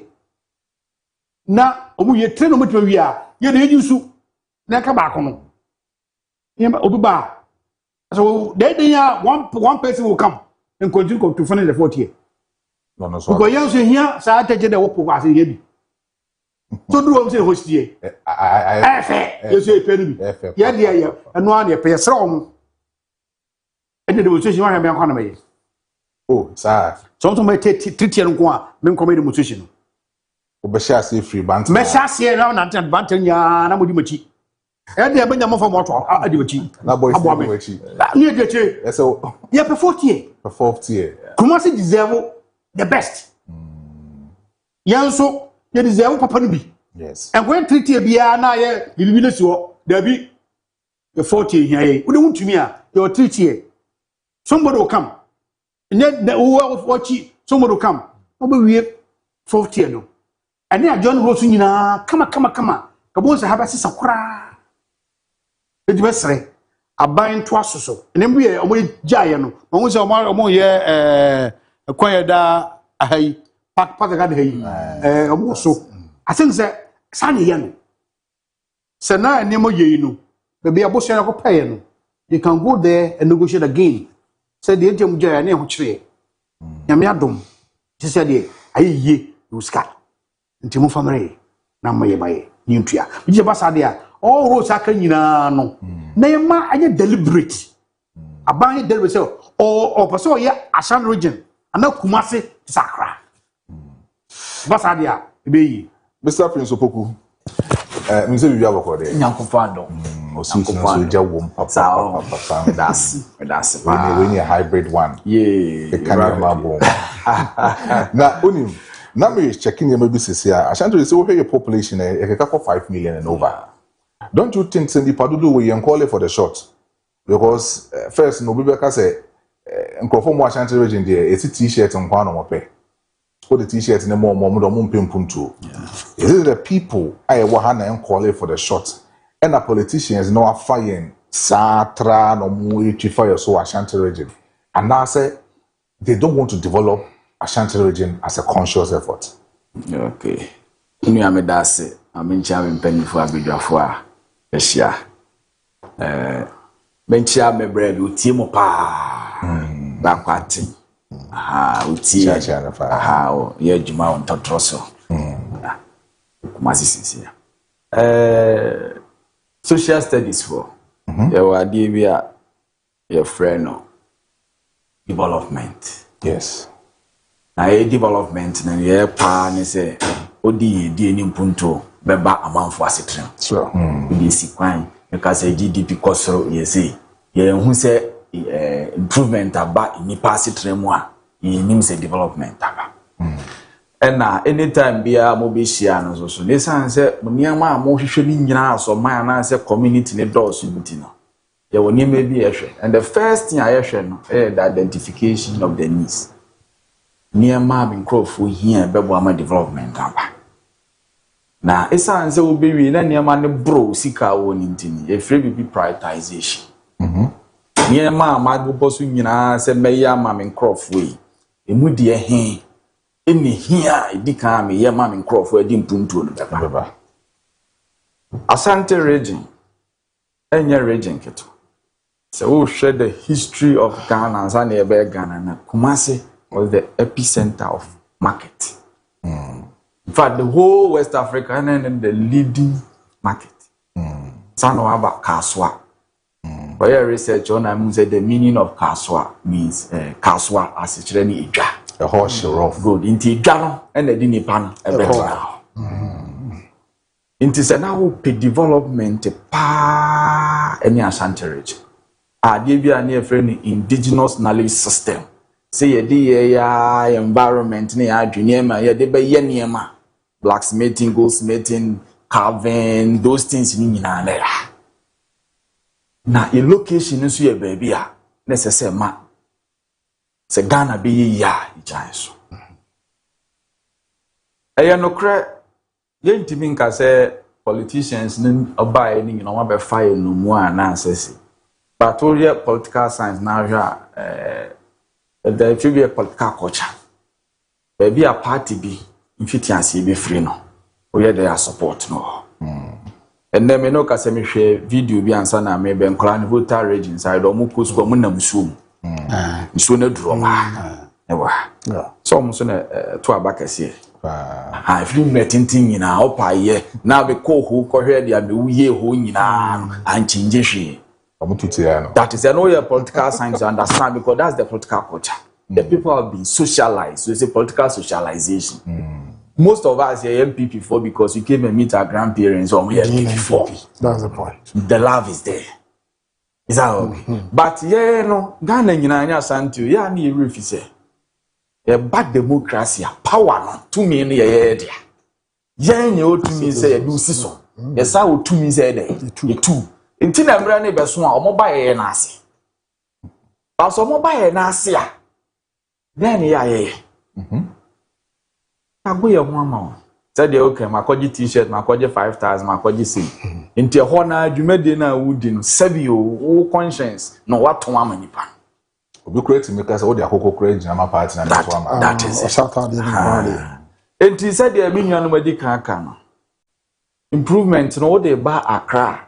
Any Kumasi, the last time Kojo na me old media ba ko be kan ho asem say Ghana no ba Ghana e kan Ghana no an nkran after Accra wo mu hwi no kre so yes ya senka decentralization ye be ye ni ye anka ni ma bi wo ha those who are coming from the northern sector ni nyina be duru Kumasi o betimi aye I say bia ye centralize Accra it is a head office bia Accra esa Accra ni do Minia, yetimi ya conference ye koko board ho meeting.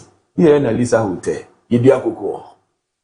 But nipa na odua koko so the ambassador asanwe so. E na anim say bia koko meeting bi na ye be na asanwe so ba kosi dan papa bi wo. Yes. Is that okay? Na makoye say meeting wo na momo ko no. Se kwan ne nye tu be ye e na di development ba. But your man wa ye bia na koye Accra. Enti Accra kwanim ni adwuma ekropon piti bia okwa Accra onye draw ya refa onnamu lanes is all the way to airport man say bi wa that was very sad when I heard say 40 no ya je kotre many ya adwene say MPs with the exception of few ones. A year free, I know what he has done when it comes to human resource. Yeah, power crop Momoka, Muntaka was so yeah, Muntaka he did very well. Papa. On one BPMP, that's why I didn't even mention. Yeah, I wasn't on one road. Come on. Muntaka a year at the expense of MPP. That is it. Yes.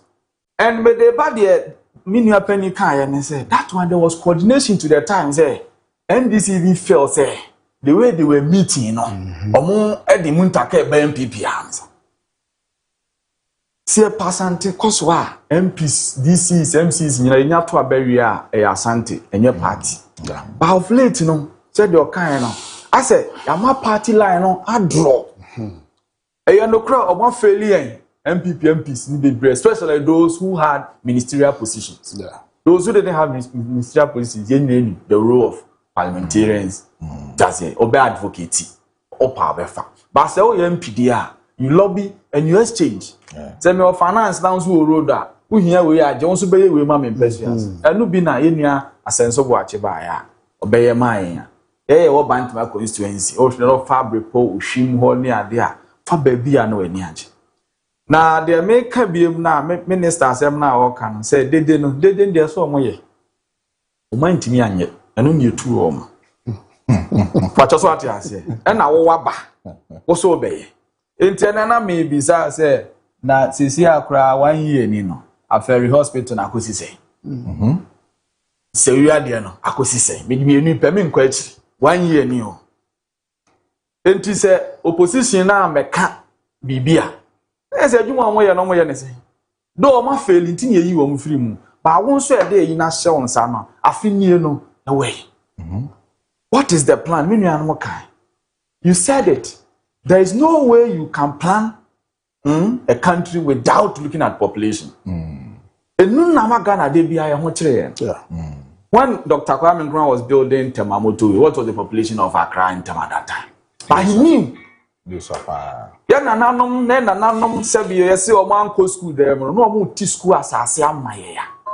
foresee. That is it. And nothing afford tea and many I say, what just our high because population in and in near my of late, we don't have to do things for just a few years. No, let's plan sustainable development. At my 30 years, 40 years, it bet me serve the same purpose.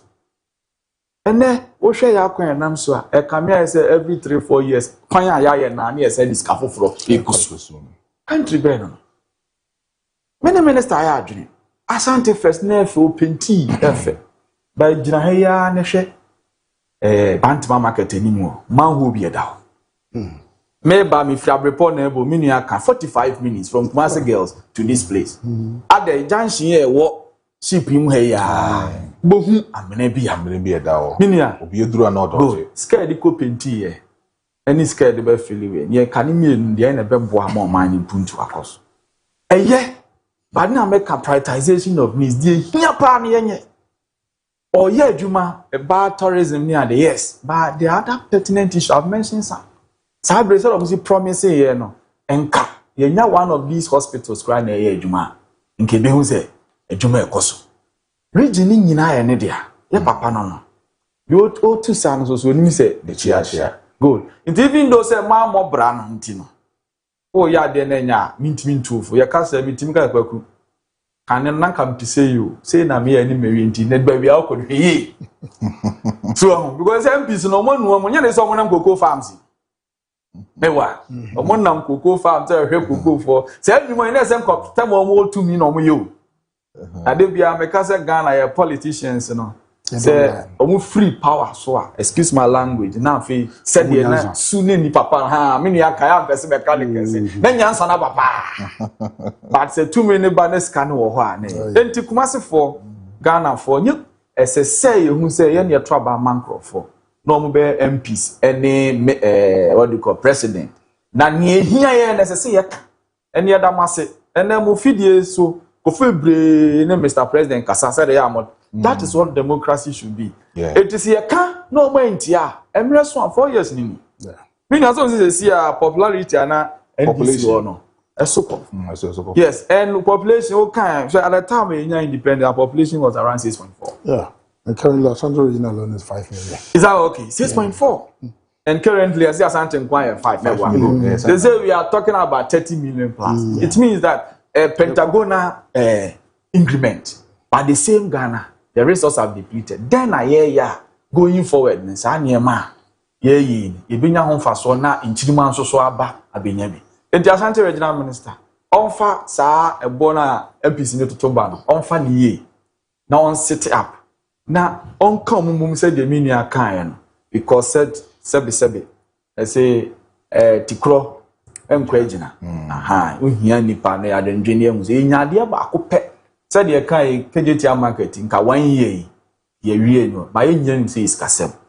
That then the minua ni moko IMF on say akekere. No ntina na those days, you know, me in particular na me call lecture bi am ga nkra na say it's either mobile money you accept it and I say a call IMF. Na mo am school 4 years, 3 years, yam fa modwuma. Ye mo pen mo mfa.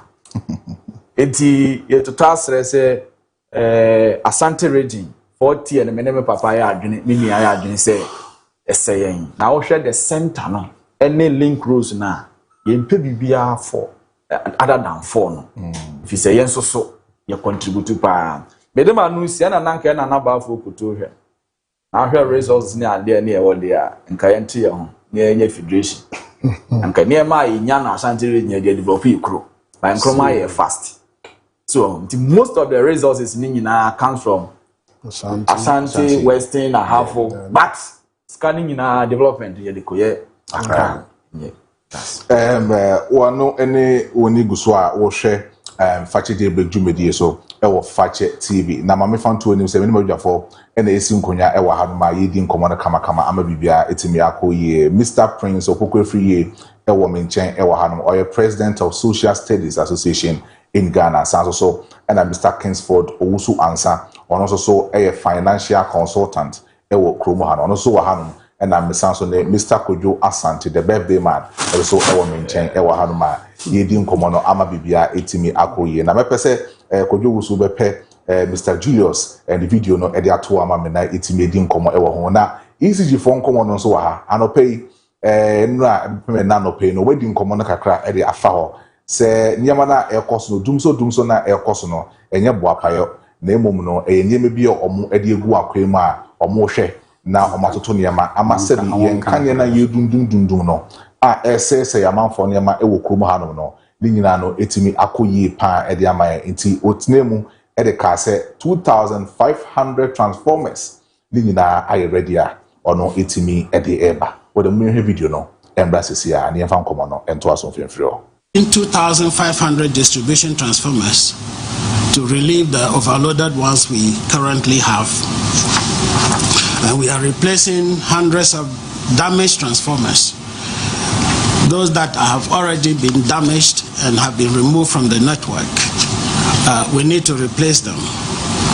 We are replacing 1,600 rotten poles in the low voltage network under a program we call Operation Keep the Light On. We are installing 2,500 11-meter treated poles also under the program we call Operation Keep the Light On. We are providing cable terminations and joints for underground cable fault rectification, including 11 kV and 33 kV networks. We are replacing rectifiers and protection systems at substations across Accra East, Accra West, Ashanti, Tama, Western, and Volta regions. And we are distributing 28,000 fuses and 240 distribution panels across the network.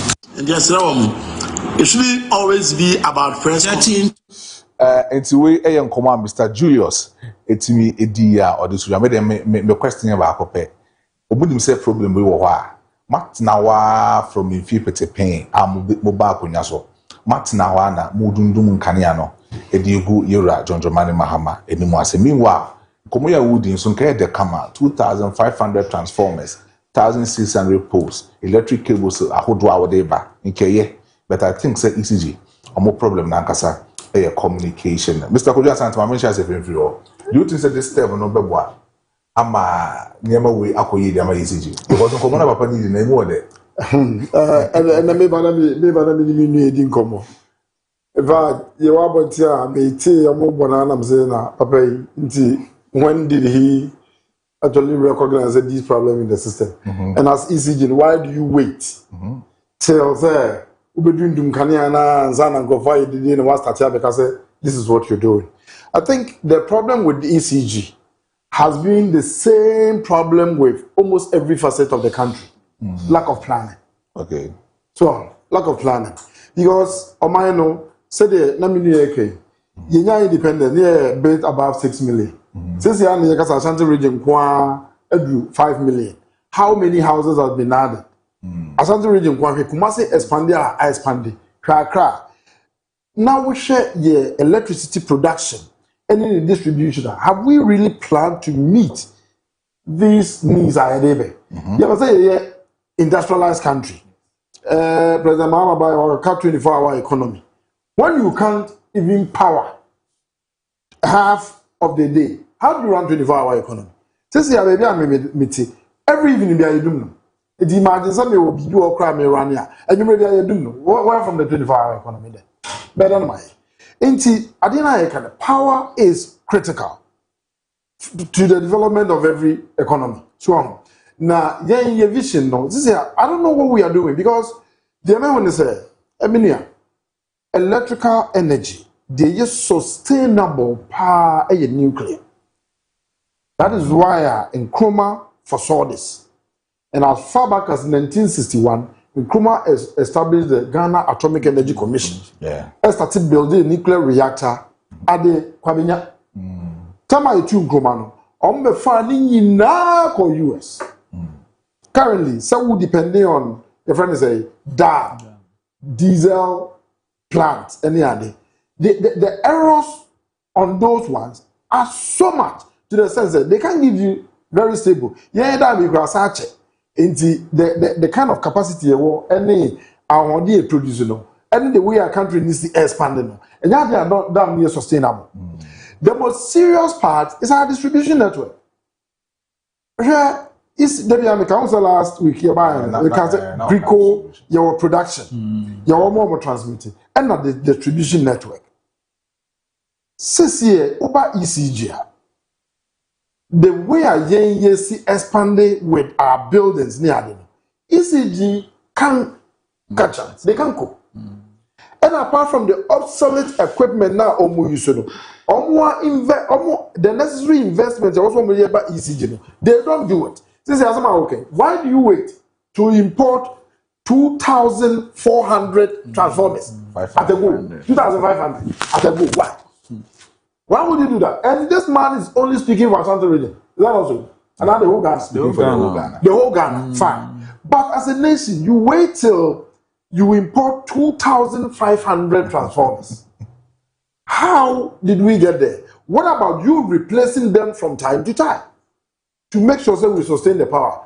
And this is your way, let me answer, Omaka, Ombeye, Scar, and I may buy no baby, Papa, let me tea and some more kind of baby. They said they require 1.11 billion cedis for this particular project. So 1.11 billion. One major problem of this nation, value for money audits. Yeah. Sometimes when they are carrying out such programs, they tell you it is costing us 1 billion. The actual money project, it do half. The rest gets into people's pocket. We run in a cycle. ECG, how many transformers can we? Overloaded transformers. Yes, I think I am. Number school. They can overloaded transformers. They're replacing you. Why? This year, one number. The way why you see selling them near the why? Your friend say, I was expired date. Why is I expired date? Transformers no more in Nana. You mean in another one day sorted. You mean another one day sorted. So, at what time it was so useful, and the time I was changing. ECG 4 year interested so much in the transactions. than finding permanent solutions to yeah. Pesicano. Where only the last time I'm called Public Accounts Committee. It was purely bad. Now, share your power system. Any scapado body or training. Was it training? No, $90 million. And I was like, hey, embassy, what happened to them? No. We haven't heard it. Whether they refund the money or what they did what we didn't even we don't even know. And the way yes, manage a power sector, we are heading towards an umbrella disaster. And it's dangerous for all of us because there will be a time, right? Was it last 3 days? The free a doom throughout the the whole place was off.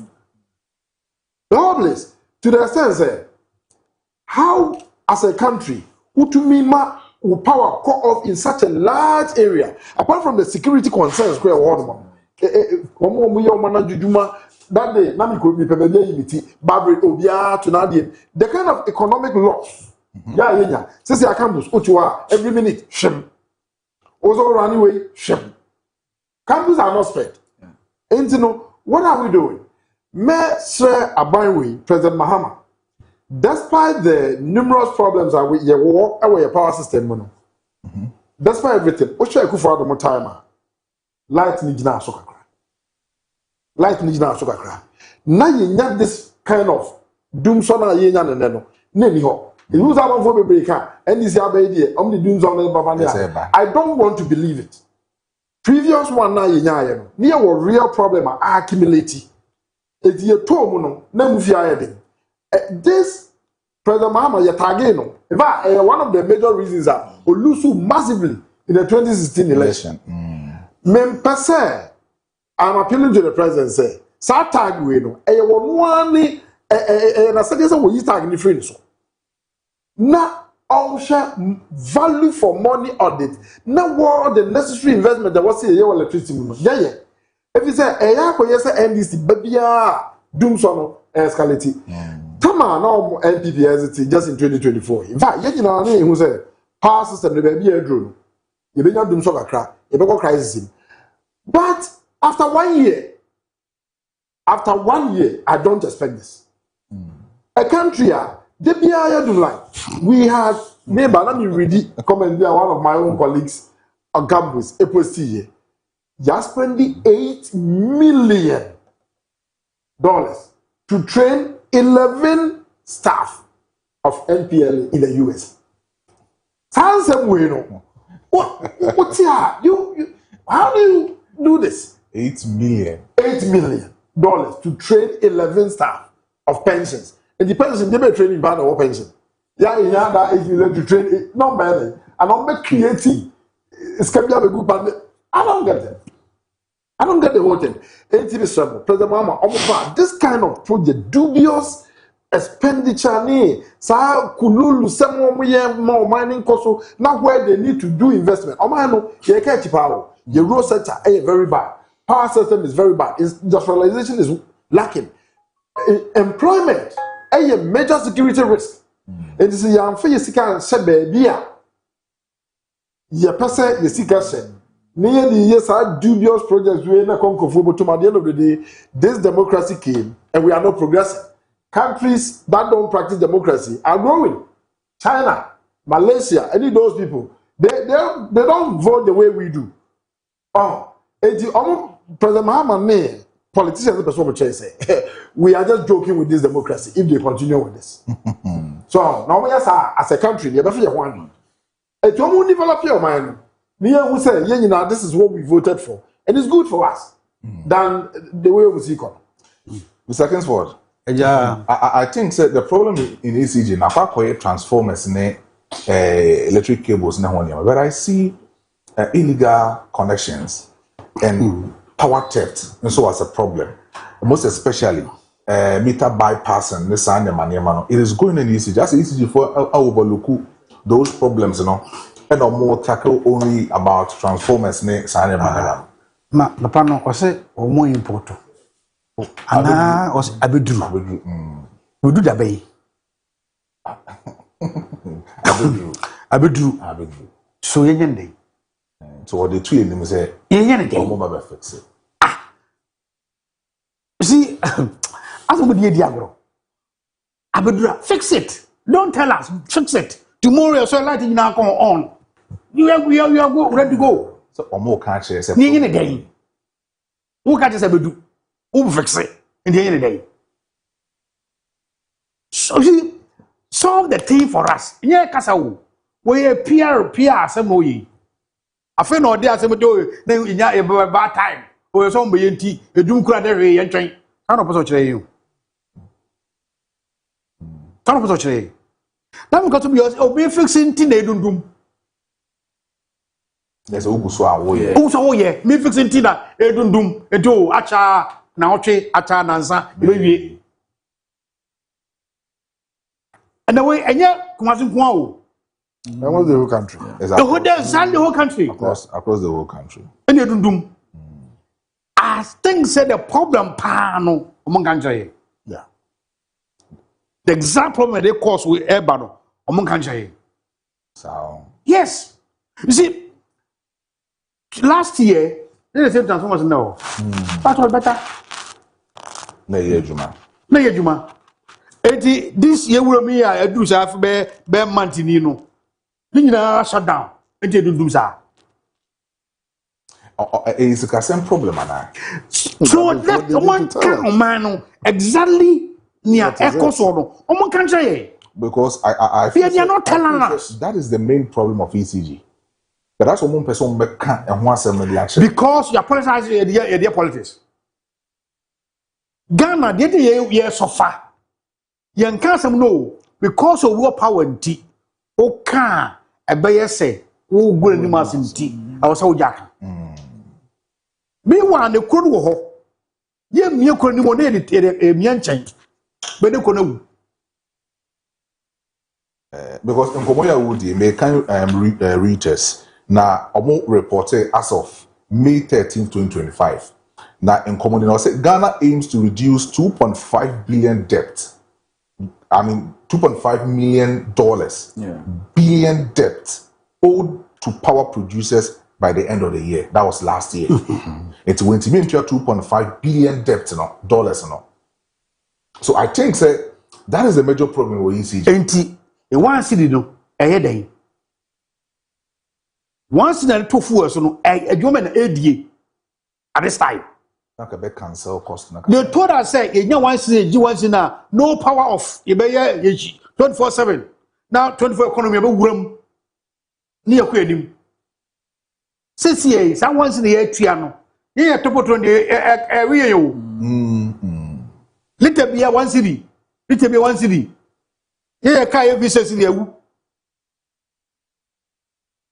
and when ye tell, but power no, it's a Johnson.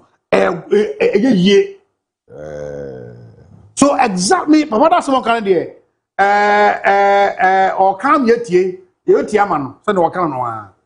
But ye regime because almost away, Cassaway no, and because I don't know, can't chance you do lights no. I feel one for Yambra Kayaka to I found out whatever they say, Yakawe, we never buy. Because Asobi plants they say not ECG only Asobi thermal plants $259 million. And almost shutting it down in 2024. So I think Sikasana be a problem with ECG. Yankano Kureno. One ECG that's all the problem that. On the problem, yes. The problem is they are not able to collect money. Sikano Omkojano, Omkoji. The fear meter it taking more than 2 years. Now obedience read that. Okay. Me am not to call Koji meter. Me ma a biaka say a quantum me am Koji. More than 2 years. Never more than 2 years. Now you're expert. Ma kwa obedience. Na onye show se Sikano so no. O ma create app. Say na omo the app bi buy. Na onye show se fa baby. Many are so be chance kakra. Uni they call ECG office where we to pay a bill. Me do hono. Skase mbotoma me pete mitua. O se dey just me go app no so. Na me. E na omode abaye bia betena ne mu. It wo kwa na abaya na jiska no wa charge wo no de agusu. no wa ko gina no no ayo miaha to the sense kwan crowd ka say mintua no say nka me wo fie na me ya ka me na minia say national electricity not saying na what you bill only one means Jesus cannot wait so there is a man there bank is here and I corner say na what your bank what you ask come not in a bank why should a company like DCD to have only one means of collecting bill? It's a category no and a problem back no will be interested to know everything with Apple is there a woman ama me waste time yeah them but I was saying so simple so straightforward obi atim tua and should be several means to pay you see it's a ko I should pay more cash I should to pay cash yeah and there's someone here let your bankers be there they are there and they be kwa but tua majime pay slip e ko account straight abusia omo ankasa e kwa bi so sika no a mo gije so omo use rough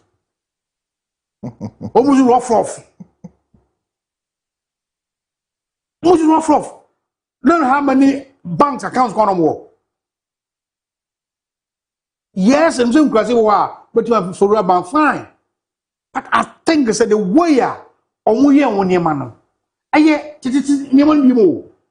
and then we are dictator, come on, fresh. Aye, and what they about for so no gentlemen. No, simple. Yes, sir, we have more money.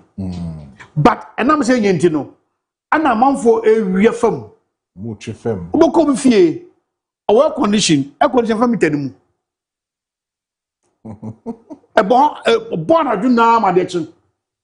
But then for me tell you. About pass it. Software bang. And it will take yourself your way. Regulating. Well, a friend say problem. I would issue a C on what you pay. Issue a C. No after water. Say water. A book. Na nseme kwan mu se nsuo bi fa kwan mu akwa bi bonzuo mi se ono na mko masa e kwan na wo ye no won se gata no masi nsuo na fa kwan bi wo se masa ba hwa de ase na the hard run bi ho the nsuo e pump out no wo se makotwe water for na be 3 times bi afi bi mko ma bi nsuo e pump gu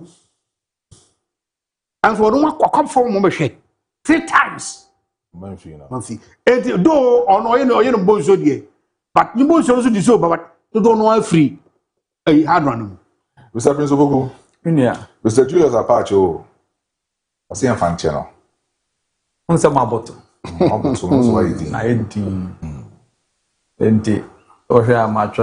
Should we accept the apology? And I'm set you for more men. The papa has him of a kind. I will inform the fridge our dear Juma. I say no. You will be the Unya. Apology to my fridge now.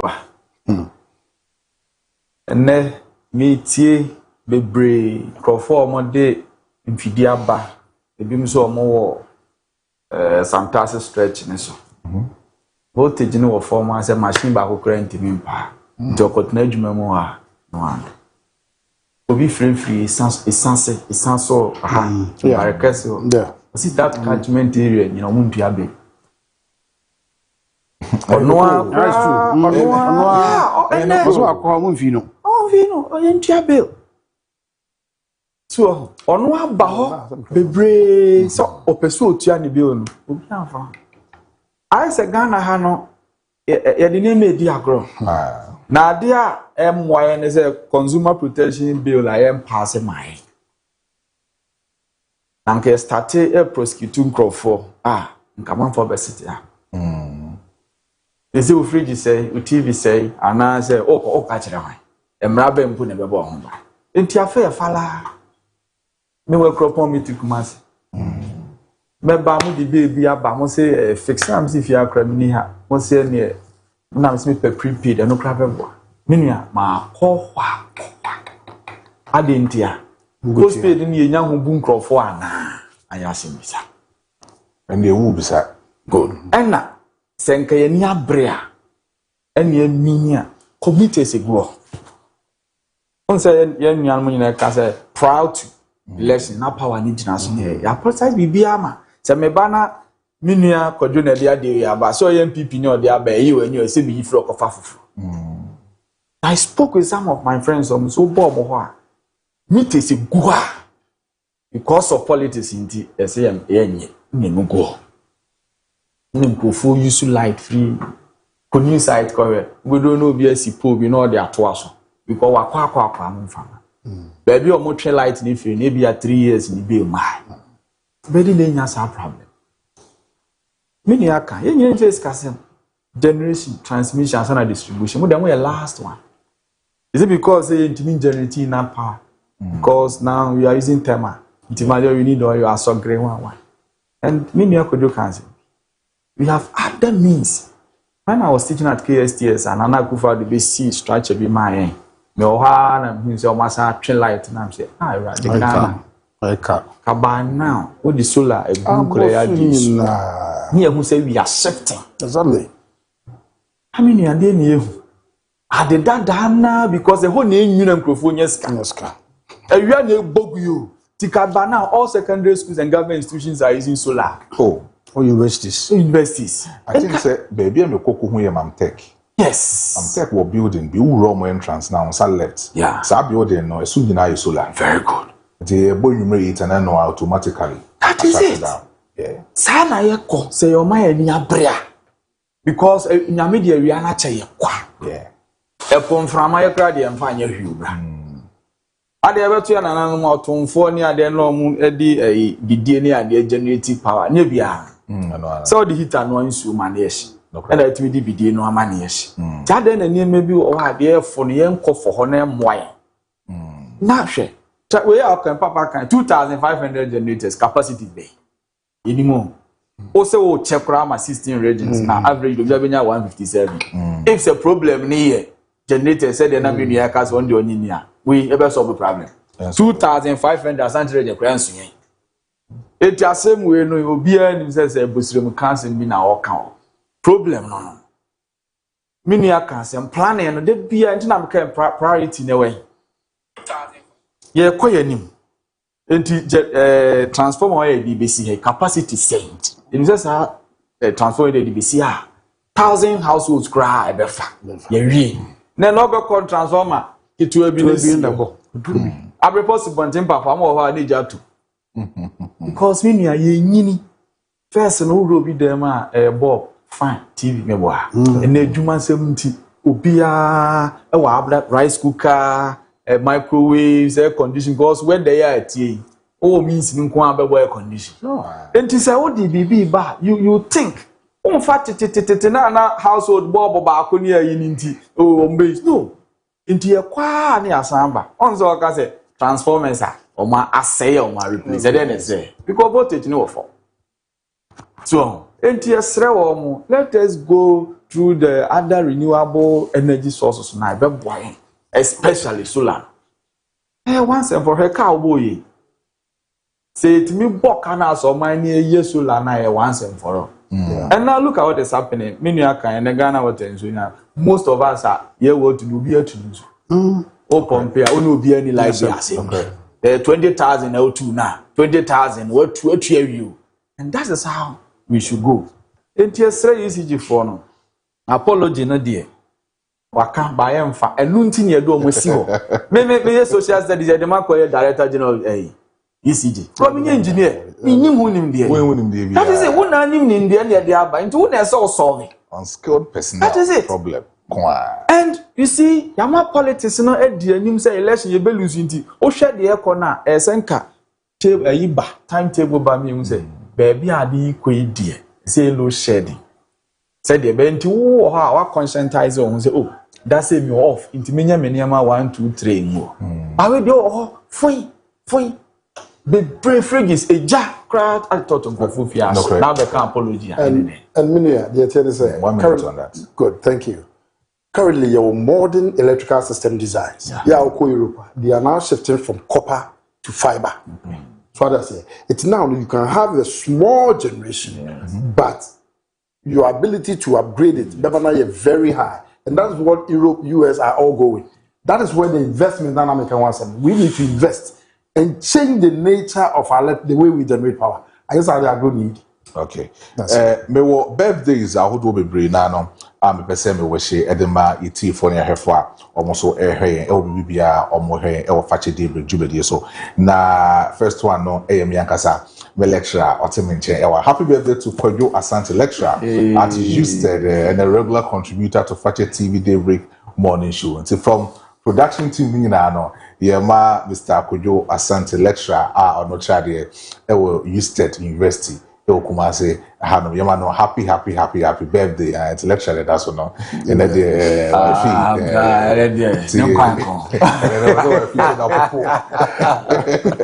life is wrong baby to be cool you so birthday just no was up for we say happy birthday to Lizzie Asante Amwabin. She is 3 years old today and see my Lizzie, happy birthday. Na yankopo emo na bibia entimi enkoye entini papa ene Mr. Kofi Amoabin ono so eba Fache Daybreak morning show no so papa NDC communicator ba ko pa ono ewo Ashanti region to say I seek for God's guidance, protection and what to do in life when she is aged from Father Kofi Amoabin Asante. Ti we show happy birthday. We also say happy birthday to Akosua Gbachi from Favor Sichofe to Akosua who in Ghana. I say may God bless you abundantly. Inti Akosua Gbachi from Uwangasawa down for Favor Sichofe to you. Edini denya enyasenketwa. I say we show happy birthday na bibia intimi enkoye emfama. Inti ahanum energy media no ebesi na mamen kancha say Millennium Construction Company Limited etimi boy emergumedi we etimi edebrel sanso so na gifted icon season 2 no mesebra na befa o forms no na bibia etimi enkoye emfama afenso no global imperial shipping and logistics and so a boy emergumedi we etimi edebrel enti de meka chewa na say ene no ye nkomo no yedi bebre menim se won so no wetimi ti bebre enti ya tembi etnase a ya na wafre na ne mampanyi etimi edi nkomo sanso so na akoye test WhatsApp message hona now so what test e dia fa ho na ya kenkan na kama pa e dia ma ye Facebook no so na etwegu ho ko na ko subscribe follow yen e wo YouTube any baby na bibia entimi enkoye emfa ma medin e de Kofi Frimpong metnemu e de ma wofa Kojo Marfo oti efia chumu Kaakyire nka sanso na Mr. Kings for the Usu answer and Mr. Prince Opoku Efriye and the birthday man Mr. Kojo Asante otu bibi anka nyame boa ochina ye besanso ehia.